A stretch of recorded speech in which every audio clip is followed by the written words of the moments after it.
Okay. If you have a cell phone, please turn it off or silence it.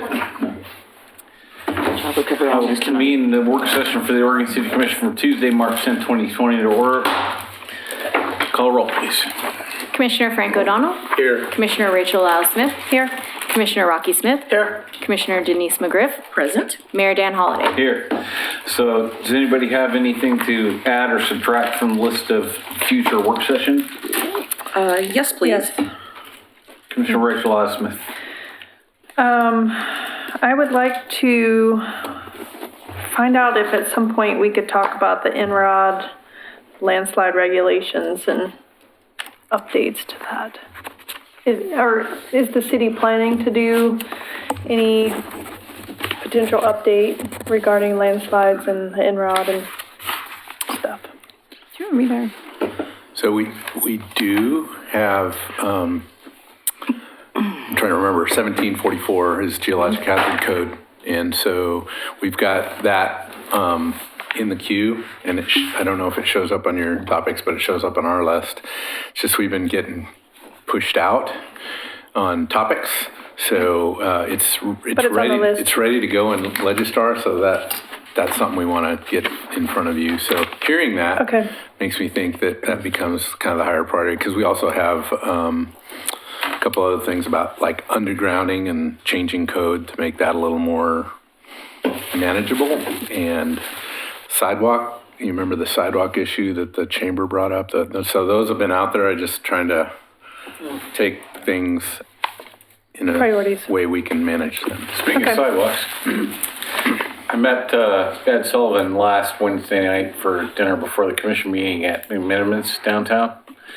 And that sidewalk, and I have to admit, as now sort of a handicapped person, I am seeing things I didn't see before. And so that sidewalk on that side, on the New Minimums side of the street is really bad shape. Okay. Are you talking about Commissioner McGriff? Are you talking about our McMinimans? Yeah. Okay.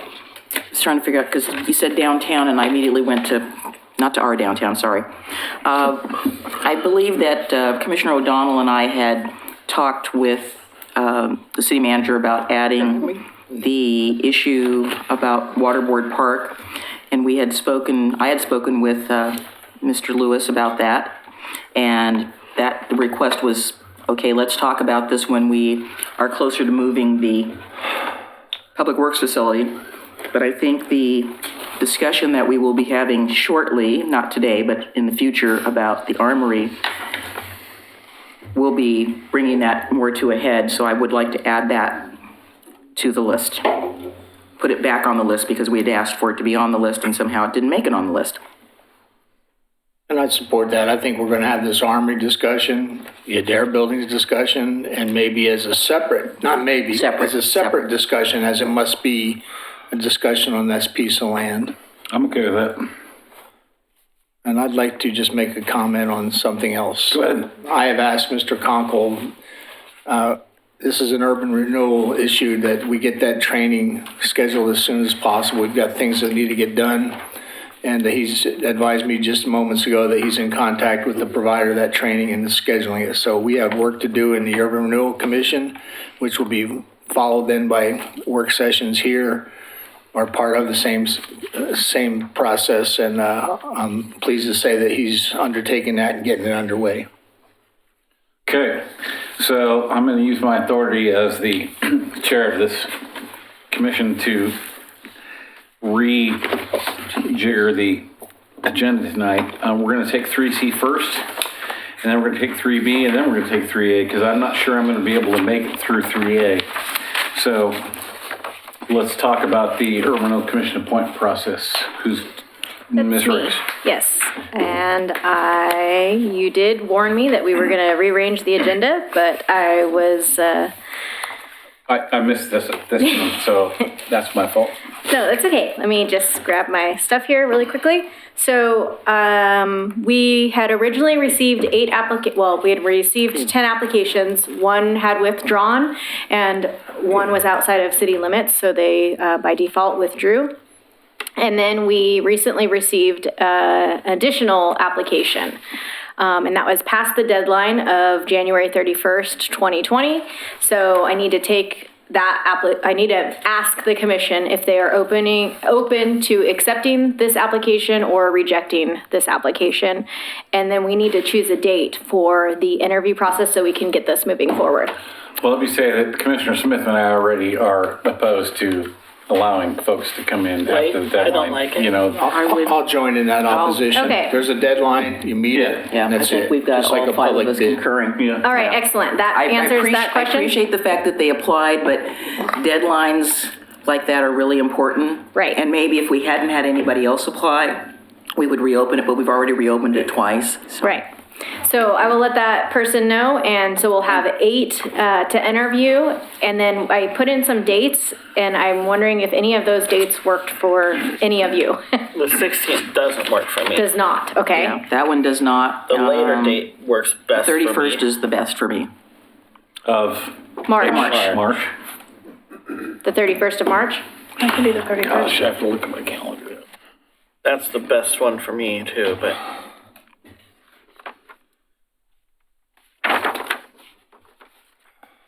I could do the 16th in a pinch, but the 19th doesn't work at all because I have a prior commitment.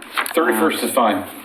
Okay, then we'll go ahead and move forward. Thank you so much. That helps a lot. I'll get those scheduled right away. All right, then we're gonna move on to the,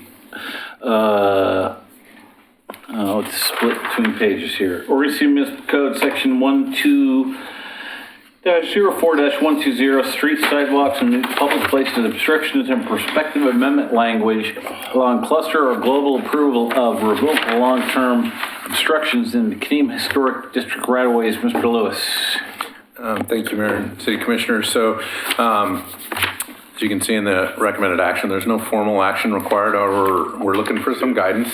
So we're going to give you an update, some of which you may have heard if you attended the neighborhood meeting, but some of you may not. So just a reminder, we brought this topic to the City Commission in a work session forum in October of 2019. And we gave a presentation on the Kenema Historic District right-of-way. I discussed the encroachment procedure that we have in place and shared options the city could consider in moving forward with, which the city discussed, and you reached consensus that you wanted the staff to get a better understanding of the existing obstructions in the right-of-way and to report back to you. So that's really what this is about at this point in time. So I'm gonna just go through that. So we've built a couple of tools to help us kind of keep track and better understand this information by the numbers. So I'm going to share with you a fair amount of numbers tonight just so you get a better understanding of that. And in your packet, I also gave you some examples of one of the tools, basically a data set that we're collecting for each of these properties. But we've got 180 sites in the Kenema Historic District that we're looking at, and the intent was we brought in some staff to, go through each of those properties, kind of look for anything that looked like an encroachment in the right-of-way, and to log what it was. So I'm going to go through that. In doing that, we definitely used our OC map and review of all the county overlay on property lines, et cetera, and then we're documenting that in a spreadsheet. Oops, Whoa, there, sorry. I've never seen it. So we haven't done an extensive photo shoot of any means, but we've kind of taken a look at those that we determined were that looked to be obstructions, and we just from street kind of took the photo. We didn't necessarily try to get on too far off the beaten path to do that. So we do have some photos that are logged for each property as well, and then we established some descriptions for the severity of the obstructions. So negligible, and the way I look at this is, if you were going to have to do some work in the right-of-way, how impactful would this obstruction be? So in some of these cases, it's pretty negligible. In other cases, it's more, would be more of an obstruction if we had to actually build a pipeline or something like that in the roadway. So, and then those numbers next to that kind of indicate what we found out of the 104 obstruction or what look to be obstructions to us. These are how they break out in terms of negligible, moderate, or extremely obtrusive. There's also, there was a category that we decided to track, and we just kind of picked a 5-year term. We can look back further than that. Our historic photo comparator, I don't know if you've ever used that before. It's kind of a cool tool that we have in our GIS system. It goes, I mean, actually the photos go back quite far, but the ones that are kind of discernible for this kind of work really kind of end in 2003. So going much further than that would be a problem. We just picked a year, and we're open to your thoughts on whether that's the right time frame or not. But out of those, at 5-year, we found 24 of these apparent obstructions that were newer than 5 years. Oops, sorry. You gotta go back one more. So you gotta tell us about the existing, suggest for removal, that piece. Okay, so of the newer, of those 24 sites, and I'm going to give you these kind of statistics in a couple different forms, but of those 24, 3 of them have existing approval permits, so they went through the process. 3 of them, we're going to, in our evaluation of these 104, they would be obstructions that we would suggest being removed. Okay. 14 of the 24, we would suggest kind of fall under this revocable permit in whatever form we can get that to come into. One of them's in the ODOT right away, so reaching out to ODOT to let them know and let them deal with the ODOT right away encroachment permit. And then 3, we're calling more complicated. You're going to see this. There's more to it. It may be trying to discern the property lines. It may be that there's, other challenges associated with it that I can't answer for you tonight. So we lumped them in the category that needs more work. All right. And Mr. Lewis, of the 104, are only 3 permitted? No. Only 3 did the proper permitting? Because I No. say you say 3 of the 14, but of that Yeah, 104. I'm going to give you more numbers. Okay. My recollect is the number's 9 that have been permitted. Okay. Okay. I'm confused because the numbers don't add up. Really? 2752, 25 equals 104. You said 14 of, which one was the 14 So, of? yeah, I knew these numbers were going to get a little. 14 are suggested we issue a revocable permit, so they've looked at it and said, it's okay, kind of like the fence or something else. 24. Yeah, that adds up. So just trying to break out those, quote, newer ones, because that was a threshold that thought was important, or thought might help inform your thoughts on this. Does that help? Yeah. But I have some more questions for you. Okay.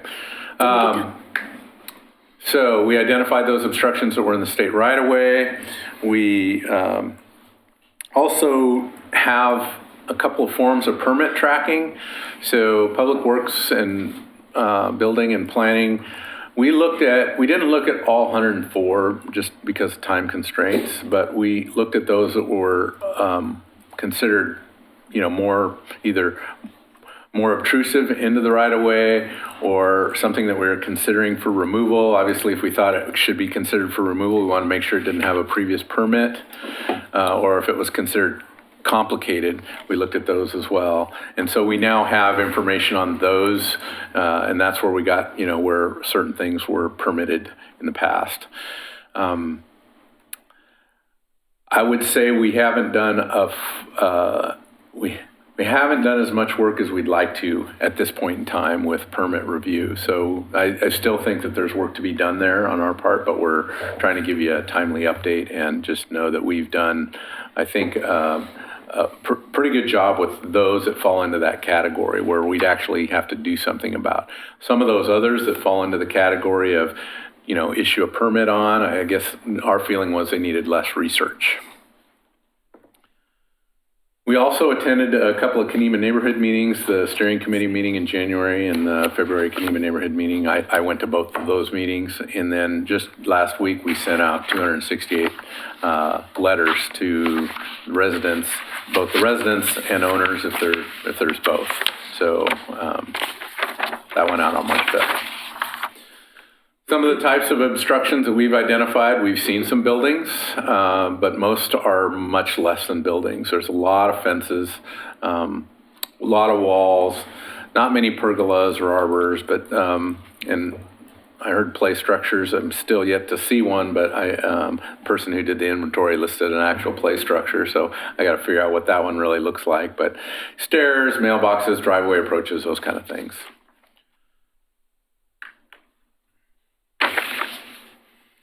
So again, we're going to go through the numbers again. So this is a little different form. We've got 70 sites. So this is out of the total 104. So the math should work here. I checked it a couple different times. We would recommend, if we had to come up with a solution today and a decision today, 70 sites for a revocable obstruction permit that could be grouped. There's 3 sites that we don't necessarily, in our opinion, need the right-of-way. The obstruction may be such that we would suggest maybe that property owner pursue a right-of-way vacation. And with commission authorization, that could happen. I would say we should be very conservative about vacating the right-of-way. But in these 3 cases here, we would probably recommend that to you. Okay. There's 4 sites that we would, out of the 104, that we would actually recommend removing something. Now, there's more than 4 sites that have things in the right-of-way that are significant, but because they're so significant, we don't think the right decision would be to recommend we tear down a building, for instance. But in these 4 sites, there's 2 that are basically non-compliant sheds.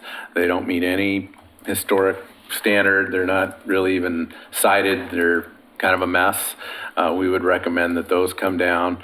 And there's 2 fences. There may be other fences that are non-compliant, but in this case, these 2 are definitely non-compliant kind of fences, and we would recommend they come down as well. And how did you come to the conclusion that they were non-compliant? Well, and I didn't do a deep dive on that. I just looked at the fence and recognized that that's not the picket fence that we're typically looking at. They're older. They're definitely, for one, I think they're ready to fall down anyway. So that's mostly condition. And they're in our right-of-way.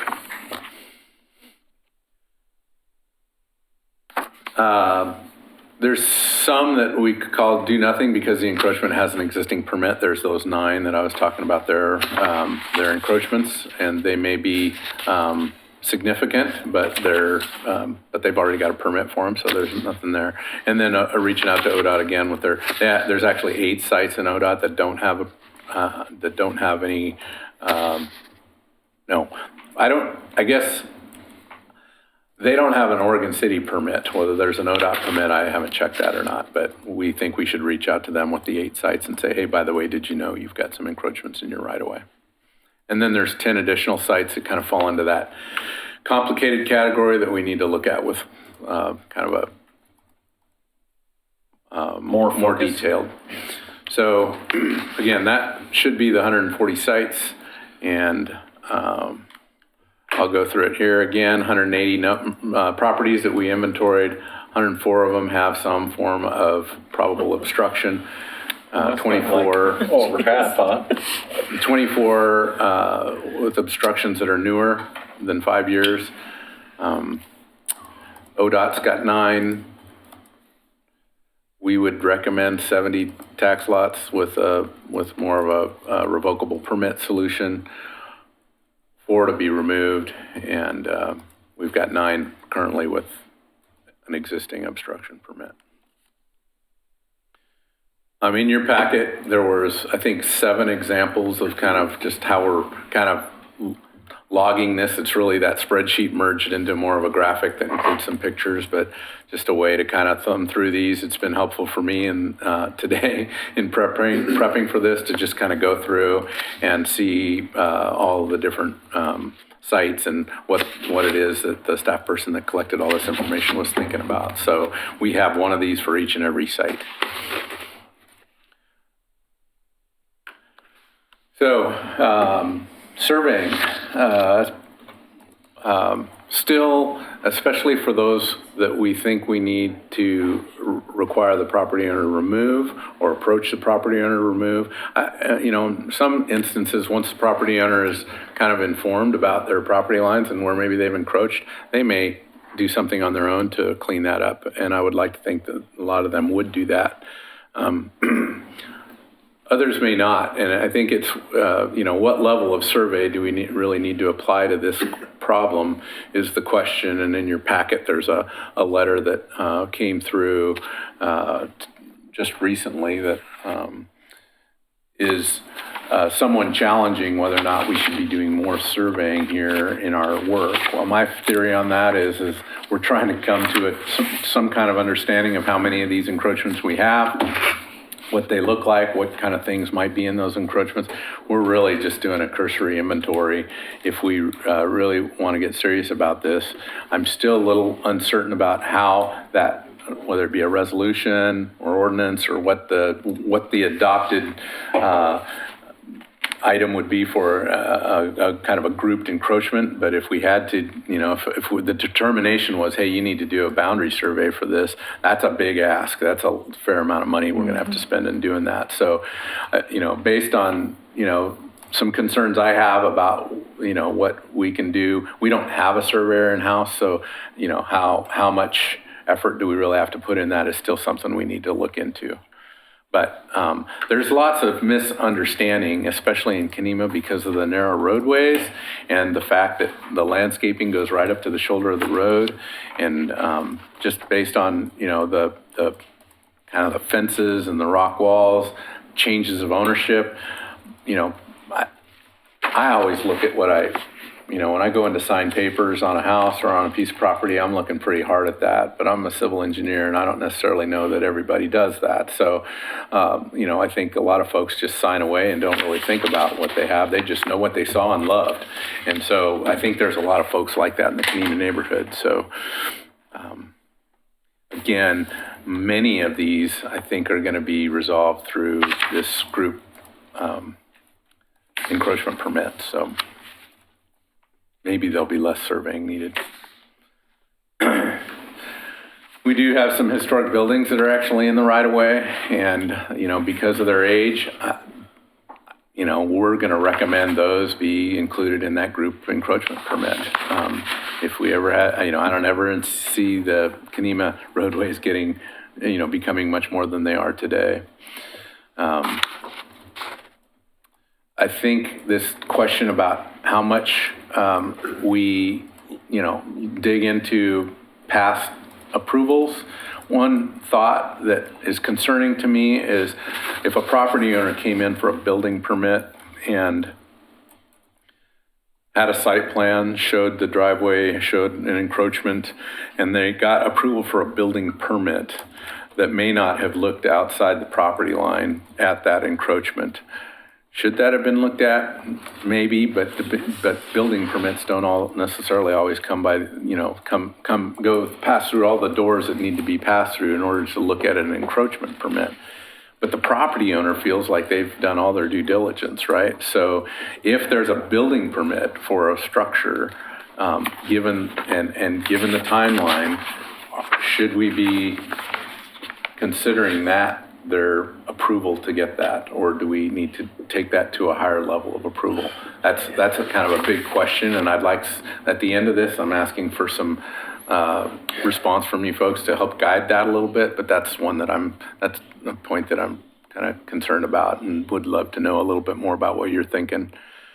All the Kenema properties are in some kind of an overlay district. Most of that's geologic hazard overlay district and historic district, but there's a couple others out there as well. There's code associated with each one of those. So, you know, some of the simple ones, like there's a fence in the right of way. Other than that, it's not much more than that. And the fence is, you know, a picket fence, which, again, I'm not the fence person, but, you know, if we look at that and determine that meets the intent of that code, are those, some of those that we can go through without a lot of process? Because the process, not only is there the process to get the approval, but there's the fees associated with getting those. And I don't know all those, but I just worry about that particular element, because it not only will it slow it down, I think it'll stir more concern for the work that we're trying to accomplish, which is to better understand our right-of-way and make sure future owners and tenants have a clear understanding where their right-of-way is.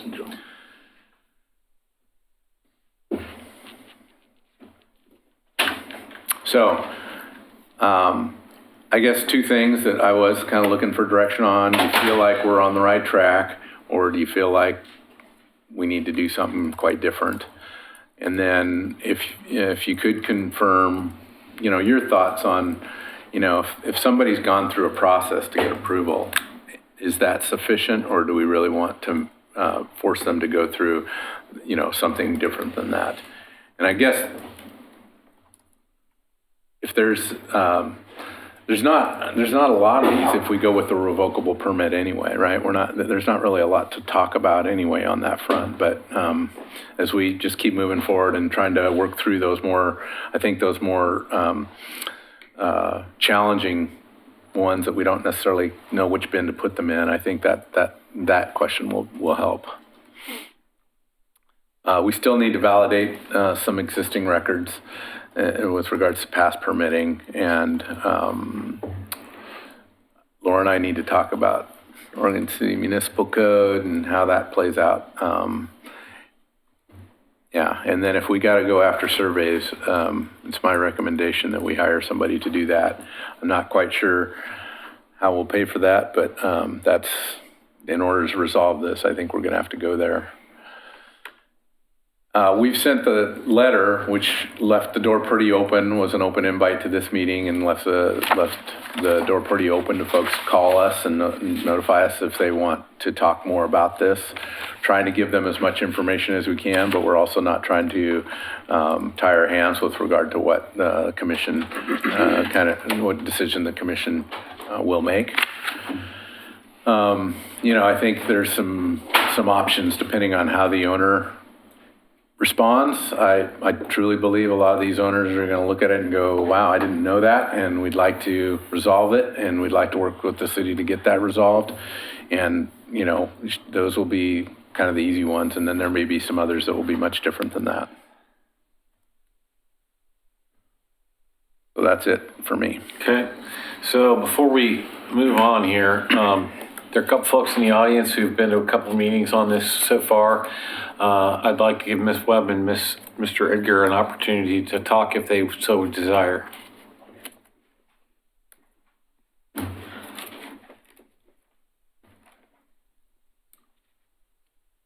time constraints remain in place. You want to go first? No, but I don't okay. know if I can. I was Okay. so pissed off at what you guys are. Hey, keep calm. I'm Paul Edgar. I live on Fifth Avenue in Kanema. And for approximately 10 years, I was the land use chair of the neighborhood association and also chair of the CIC Land Use Committee. The past, there is, one of the key problems here is that there has been a lot of fudging of the borders and doing things.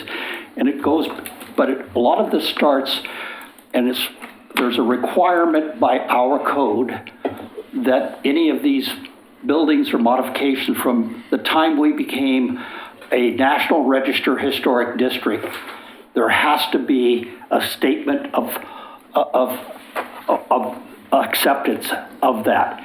And so this blanket idea of going out and blanketly approving things without getting a concurrence from the HRB and literally going through all of these things one by one kind of violates our code and our understandings with the State Historic Preservation Office. So we have to do those things. And then we have also all of these codes what are associated with 1744, 1749 in fences and structures.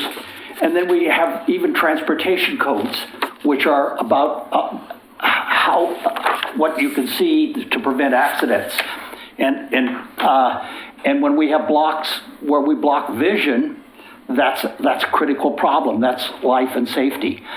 So what really needs to happen is where we literally go through all of these things and a citizen committee comes together with John or whoever you want to have involved, but dialogue to try to ad hoc, try to put a blanket over the top of it and say, okay, we're going to figure it all out ourselves without really bringing the neighborhood and the citizens and a lot of the people that are really concerned involved, I don't think solves a problem or even does a good service.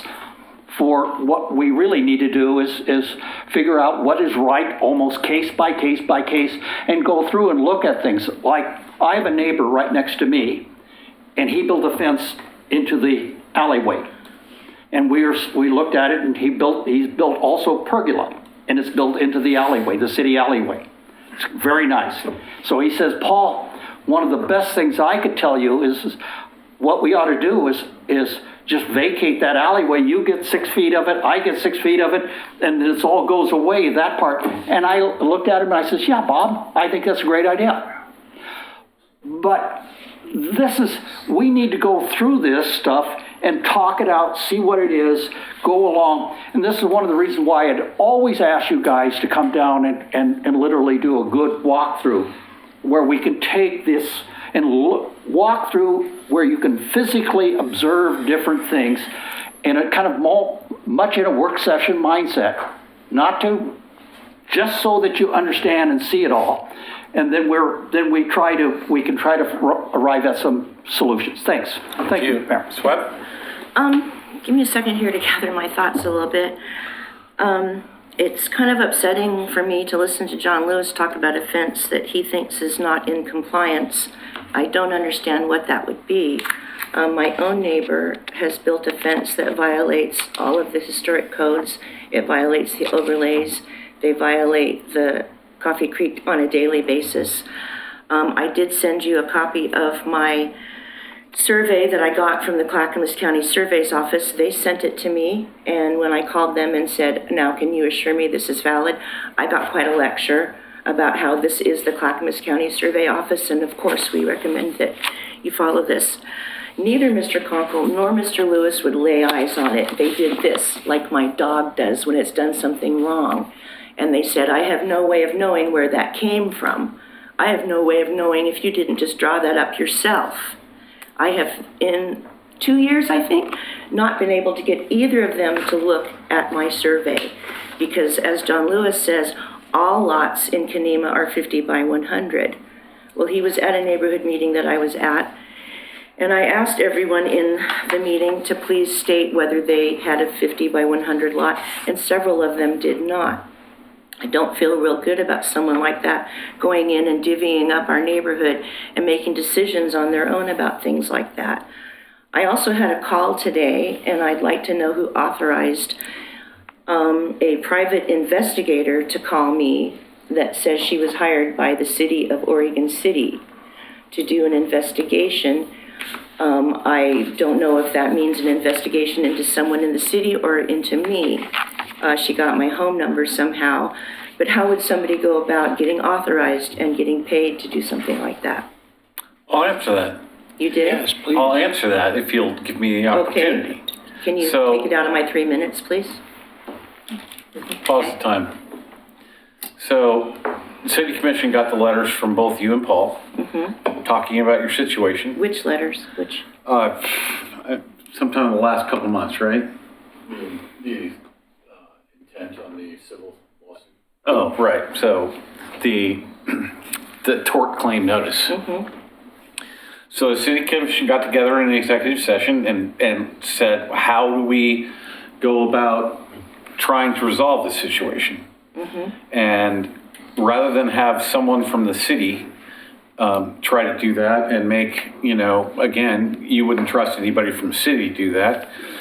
We actually found an investigator, and then there was another issue made about whether it was the right person to take on this task. So we actually changed investigator one more time to make sure that it was accommodating for everyone. And then we turned this person loose to go look at all of those different things and bring us back information. So that's what's going on. They're not investigating you, they're not investigating Paul, they're investigating the entire situation. But having filed a tort claim, I don't think it would be wise of me to talk to someone that's hired by the city, not knowing who they are or what they're after or what their purpose is. Well, and under the First Amendment, you have every right to not talk to people. I won't be talking to her. And the only reason I don't have an attorney is because I can't afford one. And I think that's what happens to a lot of people in Oregon City, because Public Works and Planning know that people cannot afford an attorney. So that's their answer. You don't like it, you hire a surveyor. You don't like it, hire an attorney, knowing full well they don't have the capabilities of doing that, and they're completely vulnerable to any decision that Public Works or Planning makes. We've got people in the CNA running things in our neighborhood. I would guess maybe 3% of the people that live in Kenema attend those meetings now, and they're making decisions that are affecting people's lives and property and safety. I heard them in a meeting last week recommend as a comp 2 really large buildings down on 99 that used to be hotels. This is the wife of the chair of the HRB sitting there listening to a presentation a new homeowner is doing. None of the rules are followed until you want to crack down on one of us, and then you get to be real sticklers for the rules. My property's been there since 1864. That's been my driveway since before there were any other houses in the area. It's my driveway. I own it. Whether you have right of way through it or to do maintenance, that's another thing, but it's my property and I own it. I can't be towed for parking there. I cannot be fined for raking leaves or pulling a weed there, period. If you do that, it's illegal. You might get away with it, but it's illegal. Thank you. Mayor Holliday, permission to engage both these people momentarily. Quickly. Ms. Webb, I don't know what you want us to do. We're trying to maintain an objectivity that whatever these findings are, be they favorable to the city or unfavorable, we're going to live by them. And we can't, that was our goal in getting a private outside investigator. So you can make your own decision based on that statement. I've already had the chief of police show up at my job, I'm not and I've here- got private investigators calling me there. I'm not here to engage you in an argument. I'm telling you why we did what we did. Secondly, for you, sir, Mr. Edgar, Yep, thank you. I read your letter and it says Friends of Kenema. Can you elaborate for me, what is the membership of the Friends of Kenema? Is there a stated number of members? Are they registered? Who is that? We have been a registered nonprofit. It was originally formed by myself, Patty Webb, and Howard Post. And we have asked others, but it's... They're scared. What is your current membership, membership number? Three? Three. And that you two and who else? And Howard Post. Who no longer lives in the area? Or He has recently moved. Okay, But I'm he- just trying to understand who the Yeah. Friends of Kenema are when you sign a spoke to letter him at Friends of today. Kenema. I told him what was going on. And you made a reference to fudging of borders. Fudging of borders, by whom? Well, And as short as you can, please. it's where people go across property lines. This is like... Private parties? Government? Some of it's unintentional. Sure, But surely. you're referring to private parties? Private parties. Okay. Okay.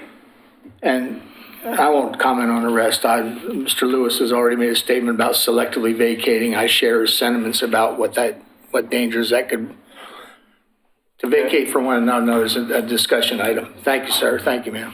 Thank you. Thank you. Okay. So I'm going to say something, and that is I had a house in McLaughlin for 20 years. When I suspected that someone was going to try to buy the right-of-way between my house and the neighbor's house, I got together with the neighbors, and we applied for a street vacation. And we'd been using that property as a garden, and it had a fence across between the two properties, and it was all really neighborly. But I didn't want somebody trying to stuff a house in there, so we applied for the vacation permit and did that.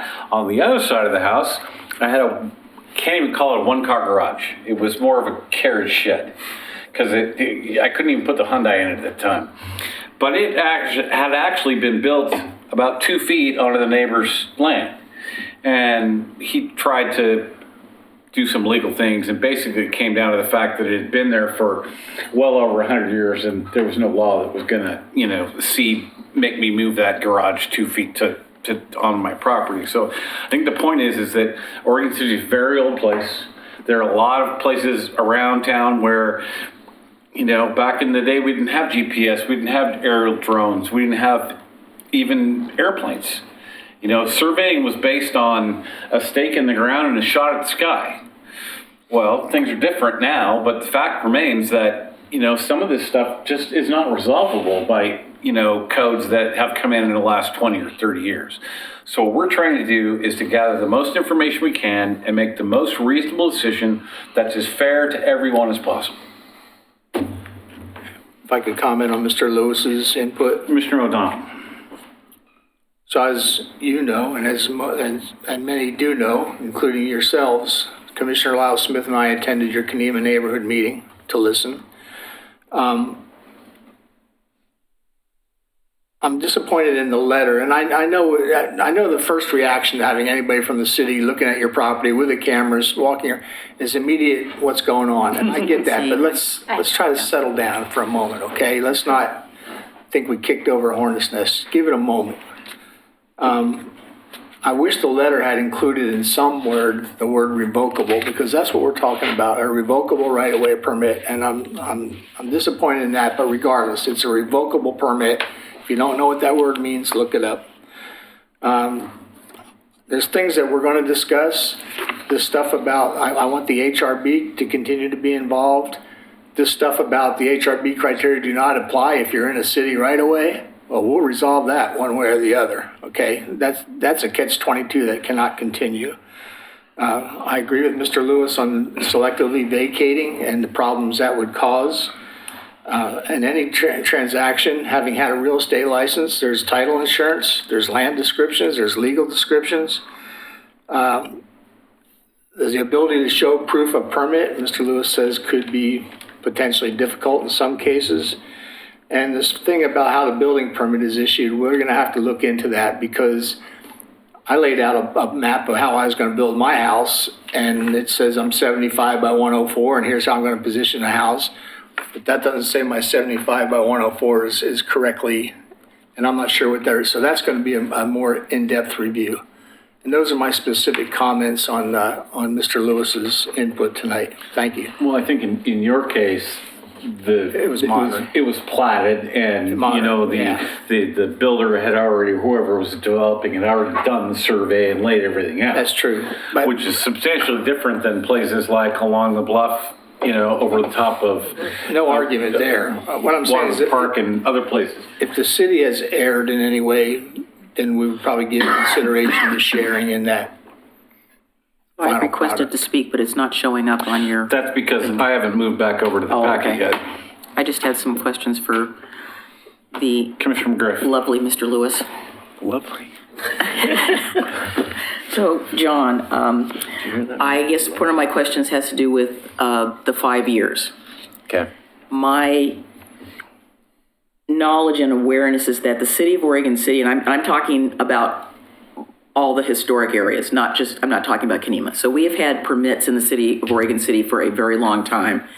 And I would think that it is general knowledge by maybe 70% of the public that you need to have permits for things. So I would not make the assumption that just because somebody had a building permit to build a house, that they have a permit to build a wall, a pergola, or a fence. That, to me, that's not part of the building permit unless it has to do with historic review. So I think my recommendation to you is do not make that assumption that just because they had a building permit, other things have been approved as well. That they're completely separate in my mind. I think 5 years might be limited. And again, I'm not looking at this and trying to pick on anybody's neighborhood. I'm looking at it from a global standpoint. And I think that that we have had permits in the city for a very long time. I like to follow the rule of thumb where I trust a person, but then I want to verify. So I think that's the policy that we should take. I know that me personally, but again, I'm not the typical person. I have a file of every permit and everything I've ever done on my property in a file, so that for some reason our files burn down tomorrow, I could pull out my building permit, I could pull those things out because I think those are things I need to keep, and I may pass those on to the next person. I guess the other question I have for you is, how would you like to receive comments on these? There's some of the ones that you've identified that I may have some professional knowledge from my time here that I could speak to you about, and I would speak to you informally about it. And again, I don't want to pick on anybody, but I just want to make sure that it's appropriate, that I can give you those comments if I have some knowledge about it, and I just want to make sure that you'd be okay with that. I don't think we want to go down that I road. don't think we want to go down that No. road either. Well, I mean, there's things that I know and things I don't know. So I was looking at just some of the ones you had that you submitted in the packet, and there's one in there I know I have some knowledge about. I get it, but at some point you have to take off your planner hat and start being a city commissioner. And being a city commissioner does not include going in and providing, in-depth testimony about a piece of property or Not another. testimony. So I will abide by whatever Mr. Lewis feels comfortable with, and if he's not comfortable, then that's just fine. I'm just throwing it out there because I'm asking a question. So I also don't support vacation unless it's absolutely necessary.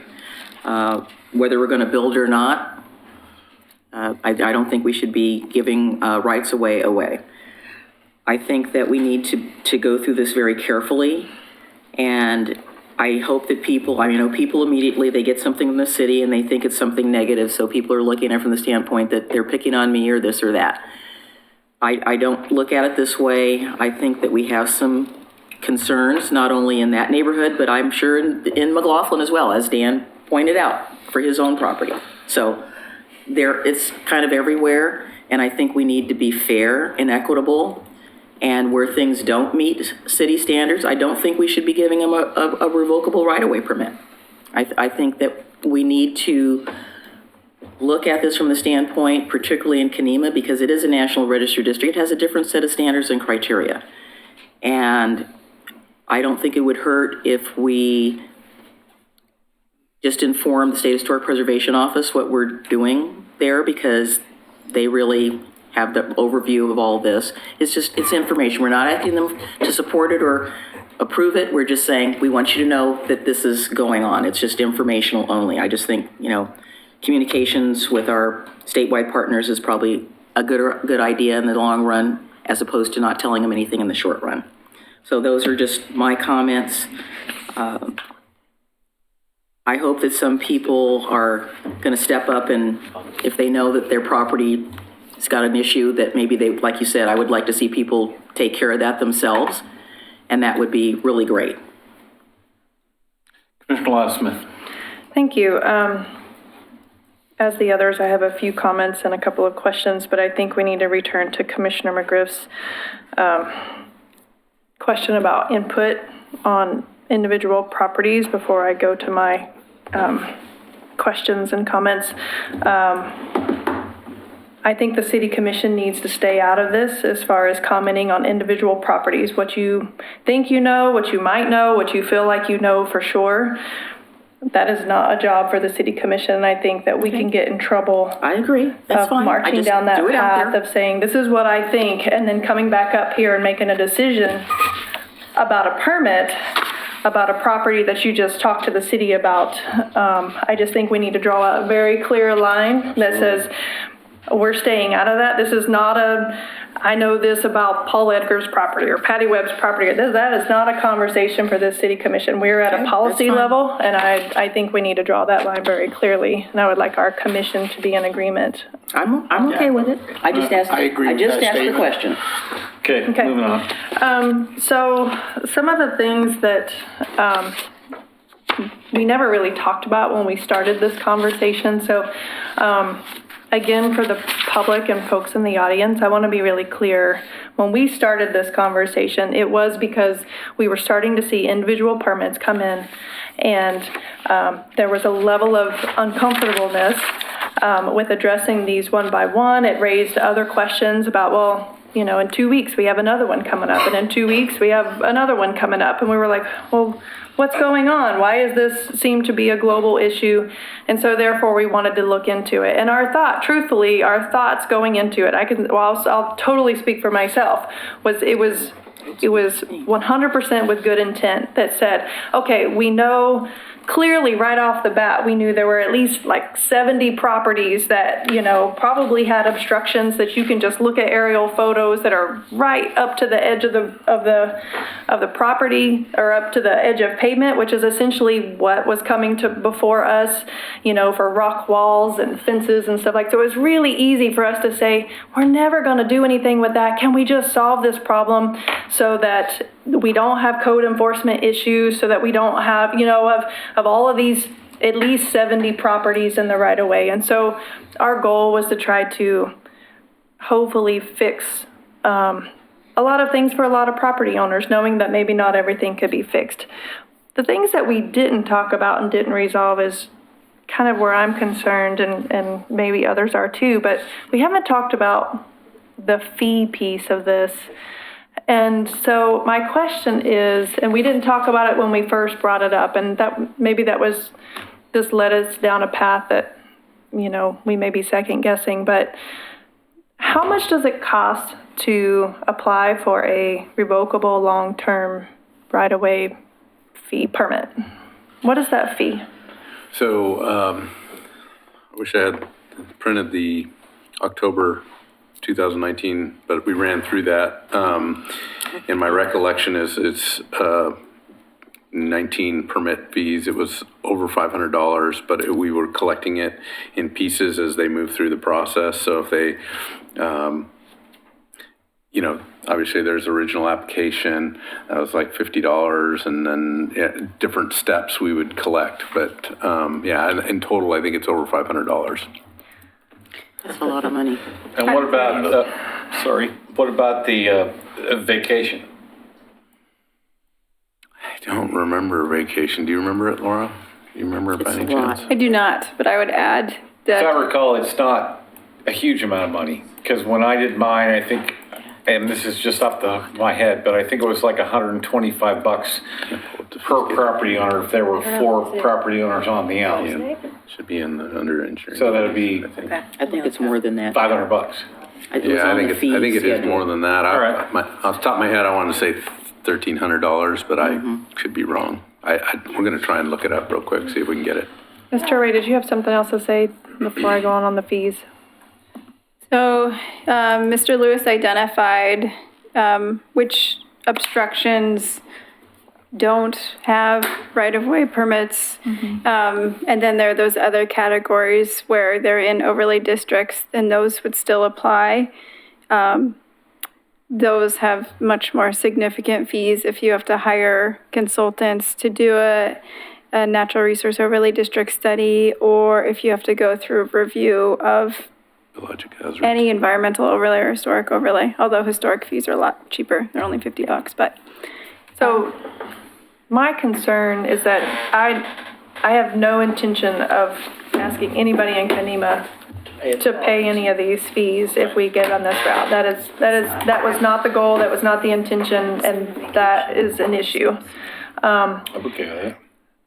However, that causes me a policy issue for, it makes me twinge a little bit for the rest of the city when they start applying for permits. And we've just exempted Kanema, you know, because it exists, you know, because truly we went down this path to try to say, okay, historic home, fence, driveway, blah, blah, blah. I can easily see 70 people, properties, let's just fix this with it so they don't have to worry about it. It's unlikely we're going to come back to it. And we thought that it would be a good thing. But I'm a little challenged with this, and I'm not sure how we're going to handle that. Yeah.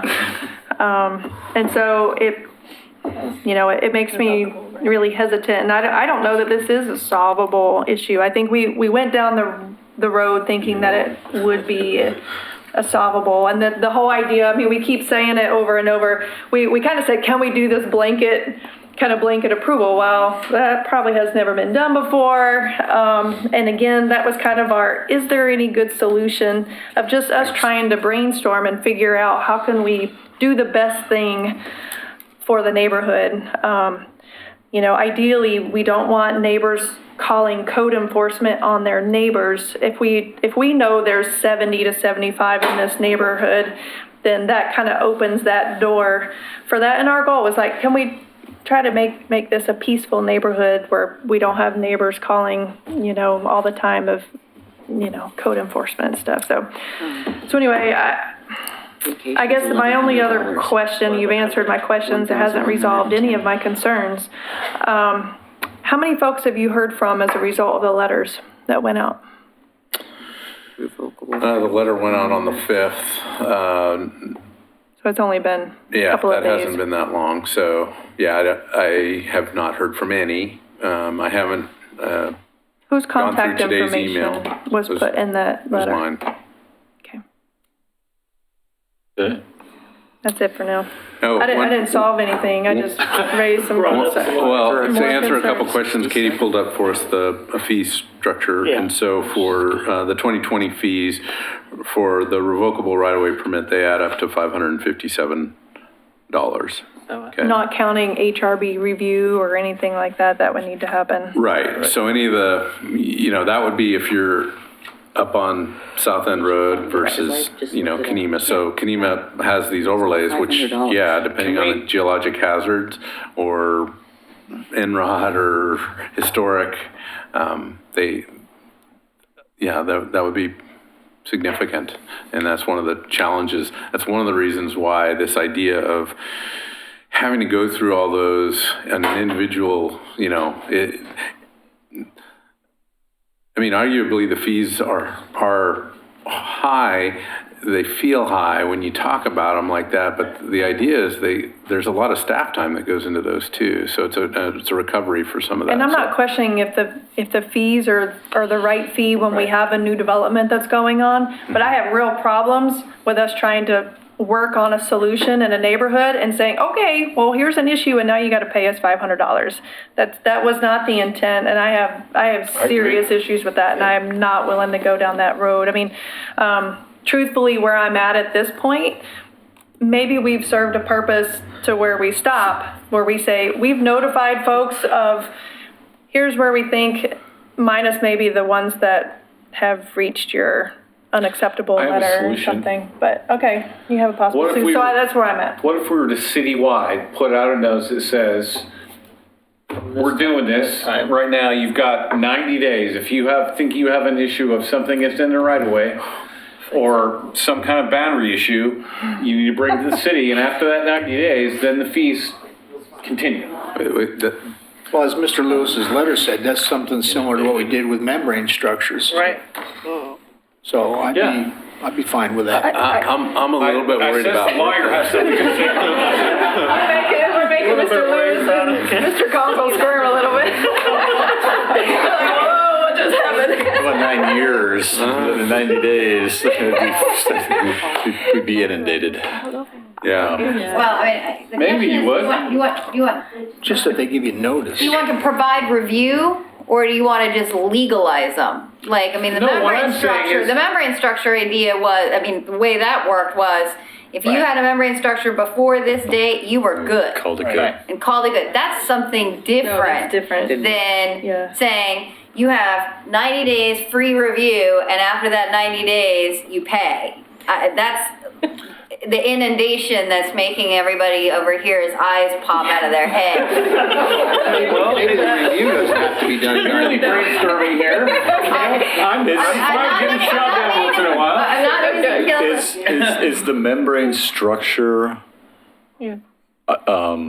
process and framework something the commission's interested in? We've done a lot of work to document what we know now. And we have I think we have a pretty good generally speaking, handle and documentation of site visits, photos, aerial maps of the existing condition. You know, we could approach it the same, potentially, I need to talk to the attorney, as we approach the membrane structure. You know, I guess the question for the commission is, do you want to try to go back and address each issue individually, or even if we did them globally, how John broke them out into those three categories, or is it enough to say we're at where we're at?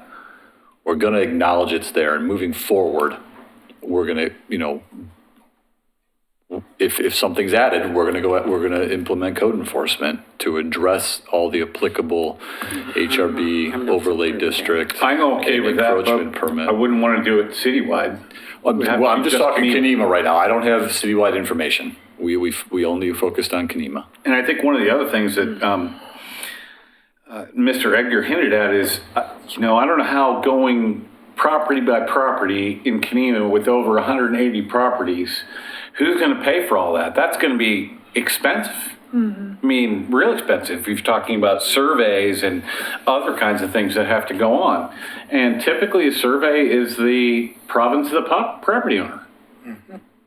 If I wanted to know where my property's at, I have to pay for a survey. So, is there, Commissioner McGriff? I was just trying to understand where the $500 fee is coming from. I'm looking at a list of fees that say was adopted January 1st, 2020 engineering fee schedule, and there's nothing in here on a right-of-way thing for $500. I don't see that. It's the long-term obstruction and right-of-way with Okay, I see that. revocable right-of-way permit. Yeah, And I so see they that. broke it into 4 parts so that you Right. didn't have to pay the entire amount All up at front. once. Okay, so Because as you go through the process, it might become Okay, so we're something seeing that can't move. 53, 114, 223, and 167? That gives you Yes. 557. Okay, that's what you were doing. I Yep. couldn't understand where you're getting the $500 thing, and I said, I don't see $500. Okay, The other makes question sense. that was asked about vacation, Yeah, there's it's 2 11. elements of that. Yeah. And we don't do that process that often, so I'm a little uncertain about how that goes, but the total is $1,765. There's 2 numbers here, 655 and 1,110. So the 1110 looks like it's for the public right-of-way Right-of-way, and the other vacation. one's 655 public for any vacation of a easement. public easement that Okay. could overlay. That makes sense. I know you gave this to us before, but it's not, those numbers, we don't have them memorized. And that is typically divisible by at least 2 property owners, if not 4. Yep, site-specific. Because most of them that are happening here in Oregon City are happening in old alleyways, you know, in different parts of McLaughlin and other areas that, you know, aren't being used anymore. Correct. I mean, I just wanted to add one thing. I would not support the membrane structure process unless we look at a more reasonable date. 5 years to me is not acceptable because we know we've had permits in the city for longer than 5 years. And some of those things maybe go back longer than that. I'm not saying we go back 30 years, but we've had rules and regulations here. What was the purpose of the 5 years? That's what I asked him earlier. He just said, Oh, sorry, I they just guess I came up with missed it. that. Yeah. What was the purpose of the 5 years? Well, good photos at the time. We just picked 5 years. We could have picked 10, we could have picked 15. Like I said, we've got photo logs that go to 2003, but there's nothing really driving that date. It's just, it was a good threshold. So what would happen if we looked at 10 years? Would the numbers double? I don't think so, but So could. essentially photo comparison to see if you Yeah. could see things that were built Right. within the last 5 years Right. that looked like they possibly encroached into the right of way. Right. The photo quality over the last several years has greatly Oh, sure. increased. And the pixels, it gets really hard Right. the further back we go. So, and the other piece of that I would say is that, you know, somebody bought a house 6 years ago, they had no idea what the previous owner had done or not done.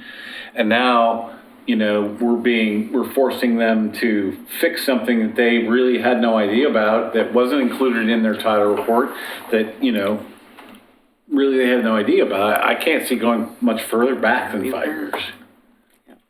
The fact is that most of the conditions in Kenema have existed for a long, long time. the things that some people are complaining about went through a rather extensive process, both through the Planning Commission, the HRB, and the City Commission.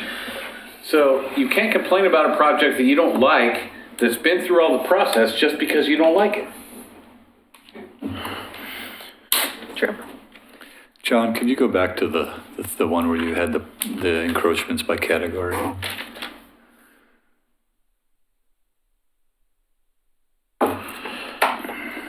These? Yes. Just trying to maybe help with how many we're talking about, the intensity of how we've kind of ranked them. If that helps to think through, because I guess let's just say the commission decides we want to look back 5 years.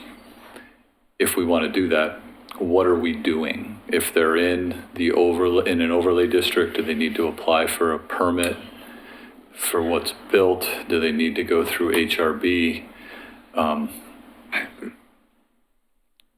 I think of these 24 newer sites, you get down to 21 by the existing approved permits. You have 3 that are suggested for removal. I think that's fair, given that, it's obviously significant enough that it could cause a problem for the city later on. The stuff that is ODOT is ODOT's problem as far as I'm concerned. Yeah. So we basically have 17 left. 14 of them suggested we issue a revocable permit, which means that if we need to use that right away, we can take it out. So it's no real skin off our nose if there's a fence or a rock wall or whatever there, if it can be removed and be done with. And so you got 3 that are more complicated. It seems like 3 is a pretty doable number. Yeah, but we can't possibly issue a permit to only 14 when we know that there are 80 more out there that probably need them. The 14 would add to the 70 or so that they said we should just do a revocable permit on. Yeah, but I think we still haven't resolved the whole fee issue. Right. So I'm not on board with saying we're giving blanket permits until we've resolved the fee issue of how that affects the rest of the city, Well, I think that's going to be a discussion that Mr. Parno, Mr. Lewis, and Ms. Richter and Mr. Conkle are going to have, and probably Ms. Turway as well, about how to fix that so that it works. And we're definitely not going to solve that problem tonight. So, okay. So, John, Mr. Lewis, can you clarify for me, explain to me the difference between the 25 extremely obtrusive sites versus the 3 that you're suggesting for removal? How did only 3 get suggested for removal when one line up, you said there's 25 that seem to be extremely obtrusive? Right, okay, so to me, this category of severity of the obstruction is more about how much is it in the right of way? How big is it? Okay. It doesn't necessarily mean that because it's there and because it's a house, let's say, or half of a building, and because it sticks out into the right of way. Based on our review of the the aerial photos, it looks like 15 feet. That's pretty obtrusive, especially if I have to come along and build a CIP project that needs to put a utility line in that, right? That affects our ability to build something. So these negligible, moderate, and extremely obtrusive are more about what's that presence feel like in the right of way, okay? Those suggested for removal are more like things that they may not be extremely obtrusive, they could be moderate. They're probably not gonna be negligible, but they could be moderate. And we say, well, they're a problem just because they're in the right of way, they clearly don't fit where they are at, we should have those removed. And they're a manageable move, right? If somebody had a building in there, even if it was, I would question if there was a building within the last 5 years, there's none of these, by the way, but if it was built within the last 5 years, they went through the process and it's a building, somebody's occupying that house, I probably wouldn't suggest we remove it. I would look pretty hard at saying, how can we live within this situation such that we can issue a revocable permit? And but all of us would ask you, how the hell did it happen? That would be, yes, thank you. Well, like I said, I just want to clarify, we don't have that, but I mean, that's kind of where we're at with that. It's trying to, the things that we're suggesting for removal are fences and a couple of sheds that really weren't built using even good, construction That's getting practices. subjective. So we're gonna, Yeah, it's Yeah. subjective. Yeah. I think you've heard the comments from the commission tonight. Mm-hmm. You need to go back and have another meeting with staff and try to condense this a little more. Understand, you've heard what the issues are now, and see if you can come back to us maybe in another work session in a month or so with, a little more formed plan. I'm not suggesting that there wasn't a plan here, just that it's the first time that we had seen it, and so you've got our input, and I think you guys can think on it and work on it a little bit more and bring us something that maybe we can work on. Can we Everybody try agree and with that? summarize what I think we hear? Absolutely, go ahead. You want to take a shot, John? Well, I didn't hear a lot of hate and discontent about where we're at so far, so that's good. It's a little strong. I use that all the time. I didn't hear too much dissension about that. What I did hear is still some uncertainty about the process and the question about whether or not we can do these as a group. I think there's a leaning towards a grouping of these into bins that makes sense, and maybe we can do a better job with that, articulating that even further. I definitely heard pretty loud and clear this question about fees, and we need to probably come up with we may need even in a resolution of an adoption of a fee that applies to this particular area. Make sure you're working with Ms. Richter or Mr. Beisman on that piece. Yeah, no. I mean, there's no point in doing any more work if we can't resolve the fee issue. Right. I mean, It's true. the legal issue, the equitable policy piece of that, of the fees, if we can't resolve that, there's no point in continuing to talk about this. Okay. And we're going to focus on the right-of-way encroachment. We are not going to do any proposal or work as it relates to going back and requiring HRB approval, Natural Resource Overlay District approval and review, landslide overlay district. So we're focusing on the encroachment itself. How many of the houses down there are less than 20 years old? Not very many. I don't. 20? I would. No. Yeah, Less? I would say less. More? I mean, really, building in Kenema had been pretty quiet until about 5 years ago. I don't know. Land costs went way up. What's wrong with yours? Yeah, I mean, So I guess my point is on the Enrod and all these other overlay districts, they've all happened in the last 15 to 30 years. This is not, I mean, off by 5 years. I don't know, but the point is that the new houses that have been built there, if that district was there, that was looked at in the process. 30. We've had it for about So 30 years. That's what You I said. were in the ballpark. 30 years we've had that. So beyond that, all of those other houses are down there, whether they're in an Enrod or something else, they were all built way before those things existed. Now, we're not going to go back and charge property taxes to somebody, that didn't own the house. You're not going to go back and say, well, you committed a crime 25 years ago, even though it wasn't a crime then. And that's the thing I'm talking about, is we can't enforce those things on people who had owned those houses prior to the time that the codes were written. yeah, and I just want to be clear. I get the extremely obtrusive, but that could be, again, fence, a driveway. There's a few buildings in there, but mostly what we're talking about, I mean, there's a lot of fences that are in this encroachment piece. There's a lot of walls, and a lot of them are landscape walls. They're not like structural walls. They're landscape berms. walls. There's a few of those that are along 4th Avenue, which, over the years, people have built, retaining walls so that they can make the upper level of the roadway wide enough so that they can park a car on the shoulder there. There's a few of those.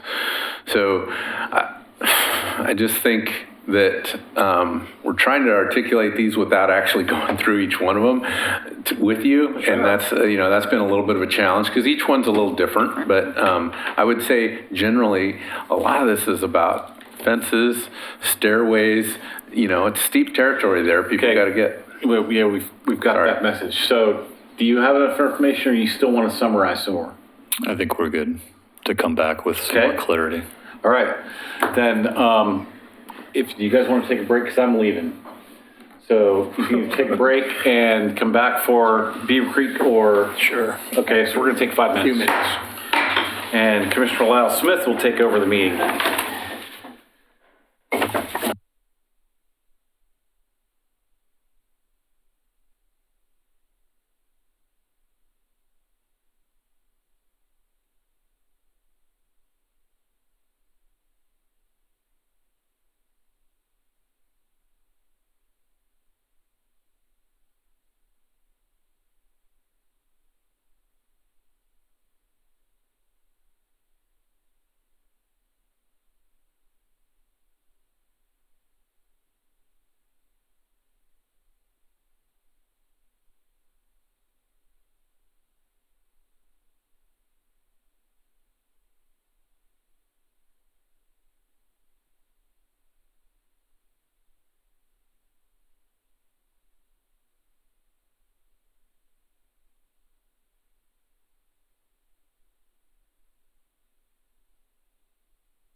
ready for you. Okay, we're gonna call the work session back into order after the short break. Our next item is agenda item 3A, Beaver Creek Road Concept Plan Code and Zoning Amendments. Ms. Turway. Thank you very much. I'm pleased to introduce Christina Robertson Gardner, Senior Planner with the city, and Mike Mitchell, Chair of our Planning Commission. Commissioner Griff? Yeah. She's right there. She's on her way.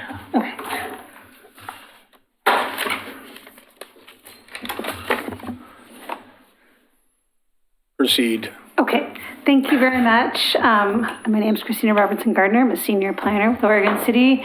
And tonight we're going to give a little overview of the Beaver Creek Road Concept Plan. You'll see we're also adding our potential new name of Thimble Creek Concept Plan. We're going to ease that name into the City Commission hearing process. So you might see kind of the dual names as you move forward in the headings of your future commission packets. If Thimble Creek is on one of these maps, can you point it out? I sure can. Where it is. There's a better one in about 5 slides, and I can show you. Just a little overview. The Beaver Creek Road Concept Plan was adopted in 2008 and readopted in 2016. It is in the southeast part of Oregon City, about 453 acres. We went through a pretty extensive public process back then to create kind of a concept plan that looked at creating a new neighborhood that had connections with both housing and employment. And looking at both employment, but also a sustainable approach to neighborhood design with good connections to our Oregon City High School and Clackamas Community College and employment training opportunities that kind of, even though synergistic is an overused word, I think this is actually a good example of the term synergy.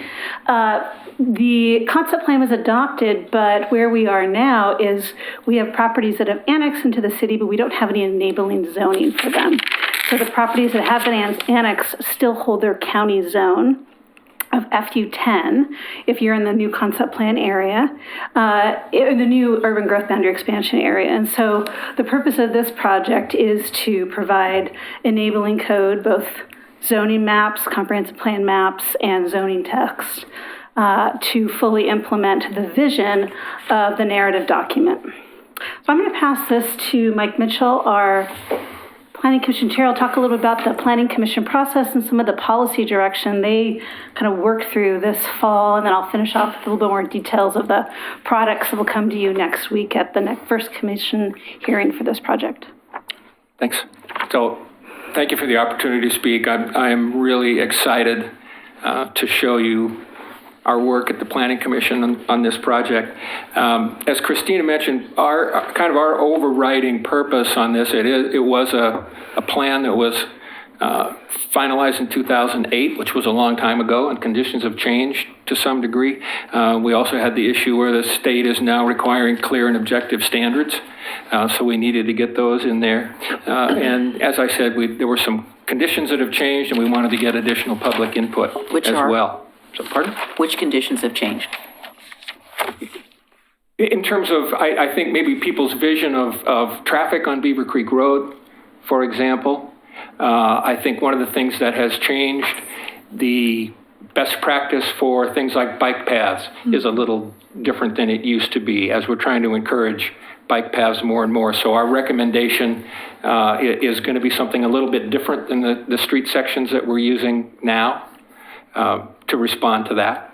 Okay, that clarifies it. When you say conditions have changed, that could be anything. Right. So maybe more specificity would be helpful. You like that word? I do love it. I was trained by a certain attorney, so those of you who know what I'm talking about. So basically our process, we held 9 Planning Commission hearings. We heard public comment at most, if not all, of those 9 meetings. They were divided up into sections of the plan, which was very helpful. I'll get to that in a little more later on. I also did 3 surveys, reached back out, particularly related to bike lanes, to road width on Beaver Creek Road, and as to home occupations, what we could do or what should we do to more encourage home occupations. I'm going to just cruise through these items here on the slide. Beaver Creek Road design. The Planning Commission agrees with the recommendation from the City Commission for a 5-lane section transitioning down to a 3-lane section. We also agree, traffic signals as opposed to roundabouts. We concur with that as well. We also agree with your recommendation or decision to keep the possible Holly Lane extension in our transportation plan. We also agree that based on the transportation analysis, that we're meeting the legal requirements in order to be able to rezone the property. I mentioned bike lanes a little bit, and where we're landing with the Planning Commission recommendation is to maintain our standard right-of-way width for collector streets, but expanding the portion of that devoted to bike lanes by possibly reducing either or the planning strip or the center median.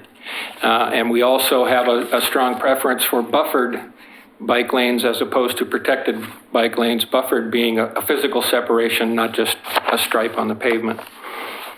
Speed zones in the concept plan, I know that has a little difference of opinion, but we'd like to see a 20-mile-an-hour speed limit in the residential areas. I think it's for two reasons. First, it's going to make this area more bicycle-friendly, obviously, and it also would be a good test case for the rest of the city to see how it works. And is that something that we can just set? Yes, in the residential areas, and I don't want to go down a legal road that I'm not. There's a new Senate bill option that allows Oregon City to identify residential streets as 20 miles per hour. And so the Planning Commission has recommended this, and we've added wording in the concept plan. So as subdivisions or development comes in as part of kind of the ordinance that adopts the plat, the City Commission could move forward with that, the speed design at that time. What about existing areas? Because the city of Portland's already done it, as you know, right, since and you so live there. for a long time, City of Portland was the only city allowed to do that, and so the state legislature allowed all the cities to go through that option. So it's something the City Commission can choose to do. And so I think as part of this policy direction, where the Planning Commission is recommending that as development comes in and is developed and streets are platted, that recommendation in residential districts and the residential streets, they be signed at 20 miles per hour. Did we not do that in one area as a test case, Mr. Lewis? Right, so Kenema's the one area that we've done that for. We've heard, initially, I think there was some concern about that, and there still may be some concern, but it's definitely a commission determination. It has to come to you in the form of a resolution, if I remember correctly. So when that time comes, we would, bring that. I don't think it was concern as much as validation of the result, that 20 gave us a safer environment than 25. Right. That's all we asked. I remember the discussion. I think in the sense that no one lives here yet, it's if you move into the neighborhood, you know what you're moving into, which is a little bit different than changing the speed in an existing neighborhood. So this we thought was a good test case because we have all new residents. But it's happening as development applications come in. It's not being applied wholesale at the start for the whole concept plan? No, because you have to identify the streets and none of them are platted yet. So it'd be done at the time of development. Gotcha. And there are criteria for that, are there not? Existing neighborhoods where we're No, having the City speeding Commission problems. has the ability to do it. It's their right if they want to. So what the concept plan is just recommending that it be pursued. So are you saying that developers have the option of picking? No, what I'm saying is at the time of development is when the street is platted, and only at the time you plat streets can you assign the speed limit. So putting a sentence or two in the concept plan kind of gives that direct link for a future City Commission in 3 or 4 years, just to reference a policy. The Planning Commission has proposed some language in the concept plan that is kind of a policy direction that the City Commission can use if they want to. Okay. Next, on home occupation and cottage manufacturing, one of the goals of this area is for it to be, the entire concept plan to be a mixed-use kind of an area. And so we did expand some of the things that are allowed, for instance, allowing 3 employees to come from off-site to a home-based business during what are basically regular business hours. A little more leeway as far as what kind of vehicles can be parked as well. That's in the recommendations. Upland habitat, that was one where honestly we were, didn't feel that we had enough information to go beyond the staff report. There are 4 areas that were identified. There are areas, and Christina will get into this more, I'm sure, but there are protected areas already, substantial size, within this zone. There are 4 additional smaller areas that the Natural Resources Committee suggested that we take another look at. The Planning Commission didn't feel that we had enough information on those 4 areas to go beyond what was in the staff recommendation, which was not to provide additional protection to those. Did I explain that right? No, I am completely confused. Yeah. Okay. If possible, I can vote on a future slide and give a little more information on upland habitat, rather than breaking up this. And before we move on, was there not a discussion as to the nature of manufacturing that would be allowed? For example, you weren't going to allow metal stamping or heavy. Yes, yeah. Yeah. And those, for the most part, those I believe follow along with what's in the rest of our code. This is for home occupation. For cottage manufacturing. Right, that is for in the residential districts. In citywide today, you're not allowed to do your business outside. You're not allowed to have outdoor storage. That's the same in this area. But what's new is having employees on the property, so they'd be working inside. Having some opportunity for some limited retail, and having some ability for some commercial vehicle or some vehicles associated with the business on the property. I think the other key thing that the Planning Commission made a recommendation to, unlike equitable housing where there was a prohibition of development from prohibiting additional uses. That was not pursued as part of the home occupation. So if a homeowners association or developer wanted to further restrict home occupation options as kind of enhanced, they could. But what the Planning Commission did is provide additional opportunities if the developer or the property owner didn't have it as a restriction in their HOA. So I was trying to set a balance between allowing additional opportunities but not requiring it. So I realize noise generation is already handled other aspects of our law. What about things like generation of noxious fumes? Some guy's going to do welding or something. Are we going to allow is there any prohibitions on those kind of activities? So those prohibitions will be the same citywide, so you have to do your business inside a building. So I can, when we come back to the first meeting, I can do some research with our code enforcement department on how we work on that today, because that wouldn't change in this part of the concept plan area, because it's both regulating that the work is done inside the building. And if it's done inside the building, it has to meet a different code than residential because they won't allow it. Right, so what I'm saying is nothing is changing in the concept plan area than citywide regulations on home occupation. So somebody's manufacturing and they don't have, they might be required to have a 2-hour firewall. They might be required to build to a commercial standard, with the exception, without having a residential standard, because it won't work. And that very may be the case, and that would be the case citywide. Yeah. Really, the difference is the opportunity for some employees, so that's really supporting startup businesses. That really is the idea of kind of this is ways to support lots of different opportunities for business creation in Oregon City. So right now, we do not allow any employees in a residential zone. So up to 3 was a recommendation for support of startup, as well as right now, you can't have really any vehicle associated with your business on your property. And so there's some, once again, small startup companies that are really being hamstrung by that, as well as the opportunity for limited retail. Like, for example, in Oregon City, if you are a hairdresser, you can't sell products. For example, you could do your service or your masseuse, but you can't sell the product related to your business. So that's citywide. And so some of the work the Planning Commission did is trying to look at what are some ability to have kind of startup or very small retail opportunities. So when you say on the property, you mean on the property, not them parking on the street, because that's not their property. No, you couldn't go in, if you had a home occupation license in the city of Oregon City today, there is no availability for retail. No, I'm talking about, you talking about vehicles associated. Oh, correct, yeah. It would be, you So- couldn't park your larger truck associated with your plumbing business on your property if it's associated with your business today and your home occupation outside of a garage. So that is a new allowance in this. Okay, no. Not in the public right away. Yeah, you misunderstood what I was asking. Yeah, it's not- You said it's on, they can have these vehicles, so let's say I have a plumbing business and I have an employee and they come to my house, but they park their truck on the street. You're saying that the truck or whatever it is, the van has to be on the property. So when you say on the property, that does not mean to me that's in the public right of way. That's not their property. If it's Is that correct? associated with the business, it has to be on the property. On the property, okay. Just want to be clear. Not the employee's personal vehicle. You know, the employees we saw as more of anybody can use the right-of-way for the Right. time period related to anybody using, parking on the right-of-way. And I just wanted to clarify that this area, home occupations are allowed in all residential zones? Mm-hmm.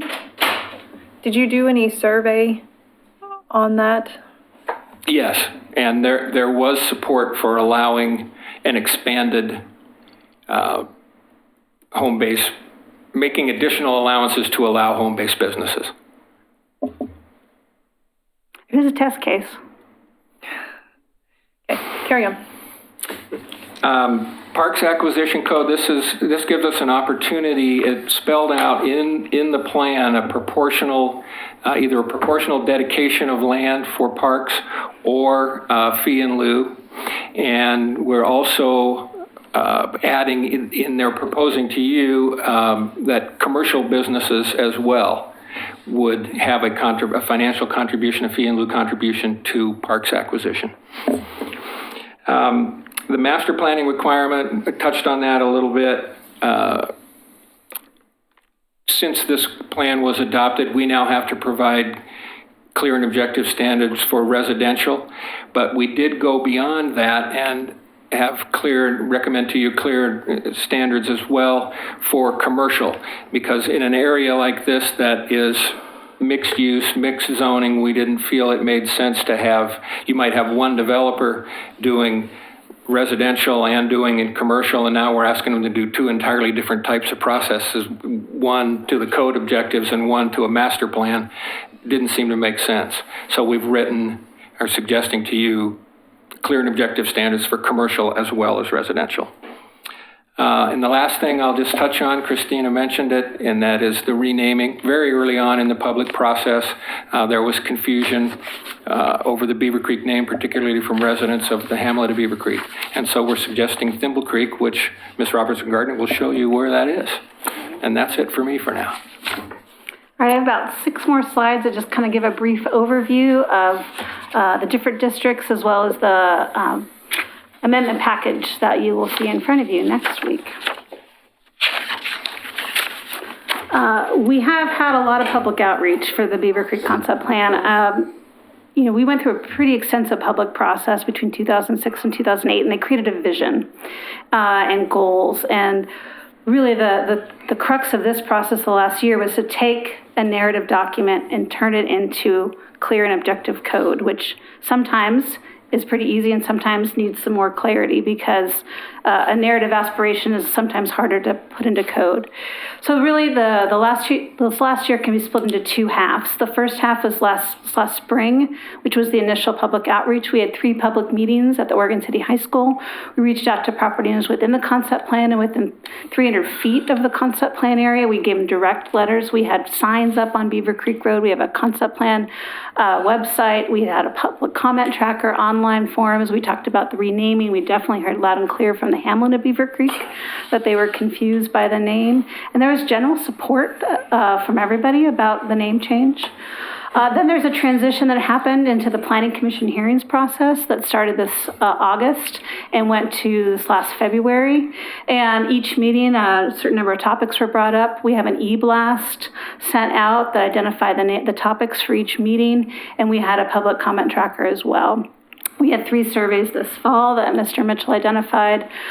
So what I really think of this last year is clarifying questions. So when there needs additional clarity, either through the Planning Commission hearings or the public survey, we reached out to ask that additional clarity when it wasn't apparent from the goals and policies and directive of the plan. What you have here is the proposed concept plan that our consultant team helped put together, and it's actually a little bit more readable map than our planning map because it has the proposed collector streets on it, so I'd like to use that this evening just for clarity. But real briefly, there's different districts identified. What you see in the light purple is the campus industrial zone. And in this plan, we tried to look at what were existing city zonings that were the most like the proposed vision for each of the districts. And what you have in your packet is you see each city zone is then further refined with further either restrictions or additional options if you're in the Beaver Creek Road concept plan or the Thimble Creek. So areas in light purple is our campus industrial zone. The pink along Beaver Creek Road is our mixed-use corridor 2. The little red Main Street, kind of that square right at Glen Oak Road, is neighborhood commercial. Just to the south of that in dark brown is R2, multifamily residential, and the kind of goldenrod color is R5. To your right, you see some of the constraints that are on the property. What you see in gray are the power line easements, and those identified for future shared use path trails that are already in our transportation system plan. We're going to add them into our trails master plan. The natural resource overlay district is there with the streams, and there was a question about where Thimble Creek was, and I don't have the slide, but if you can turn around, this is Thimble Creek. And it pops into Abernathy pretty much right up above where the slide is. The East Ridge Conservation Area looks down onto Thimble Creek. So this part of Thimble Creek is on the concept plan area, and it's not very long of a creek. We also like that it was kind of geographically specific, whereas Beaver Creek Road is a very long road and is not as geographically specific. The linear park or the Pearl and String approach is the identified generally in the pink area, and our geologic hazards are the hash marked.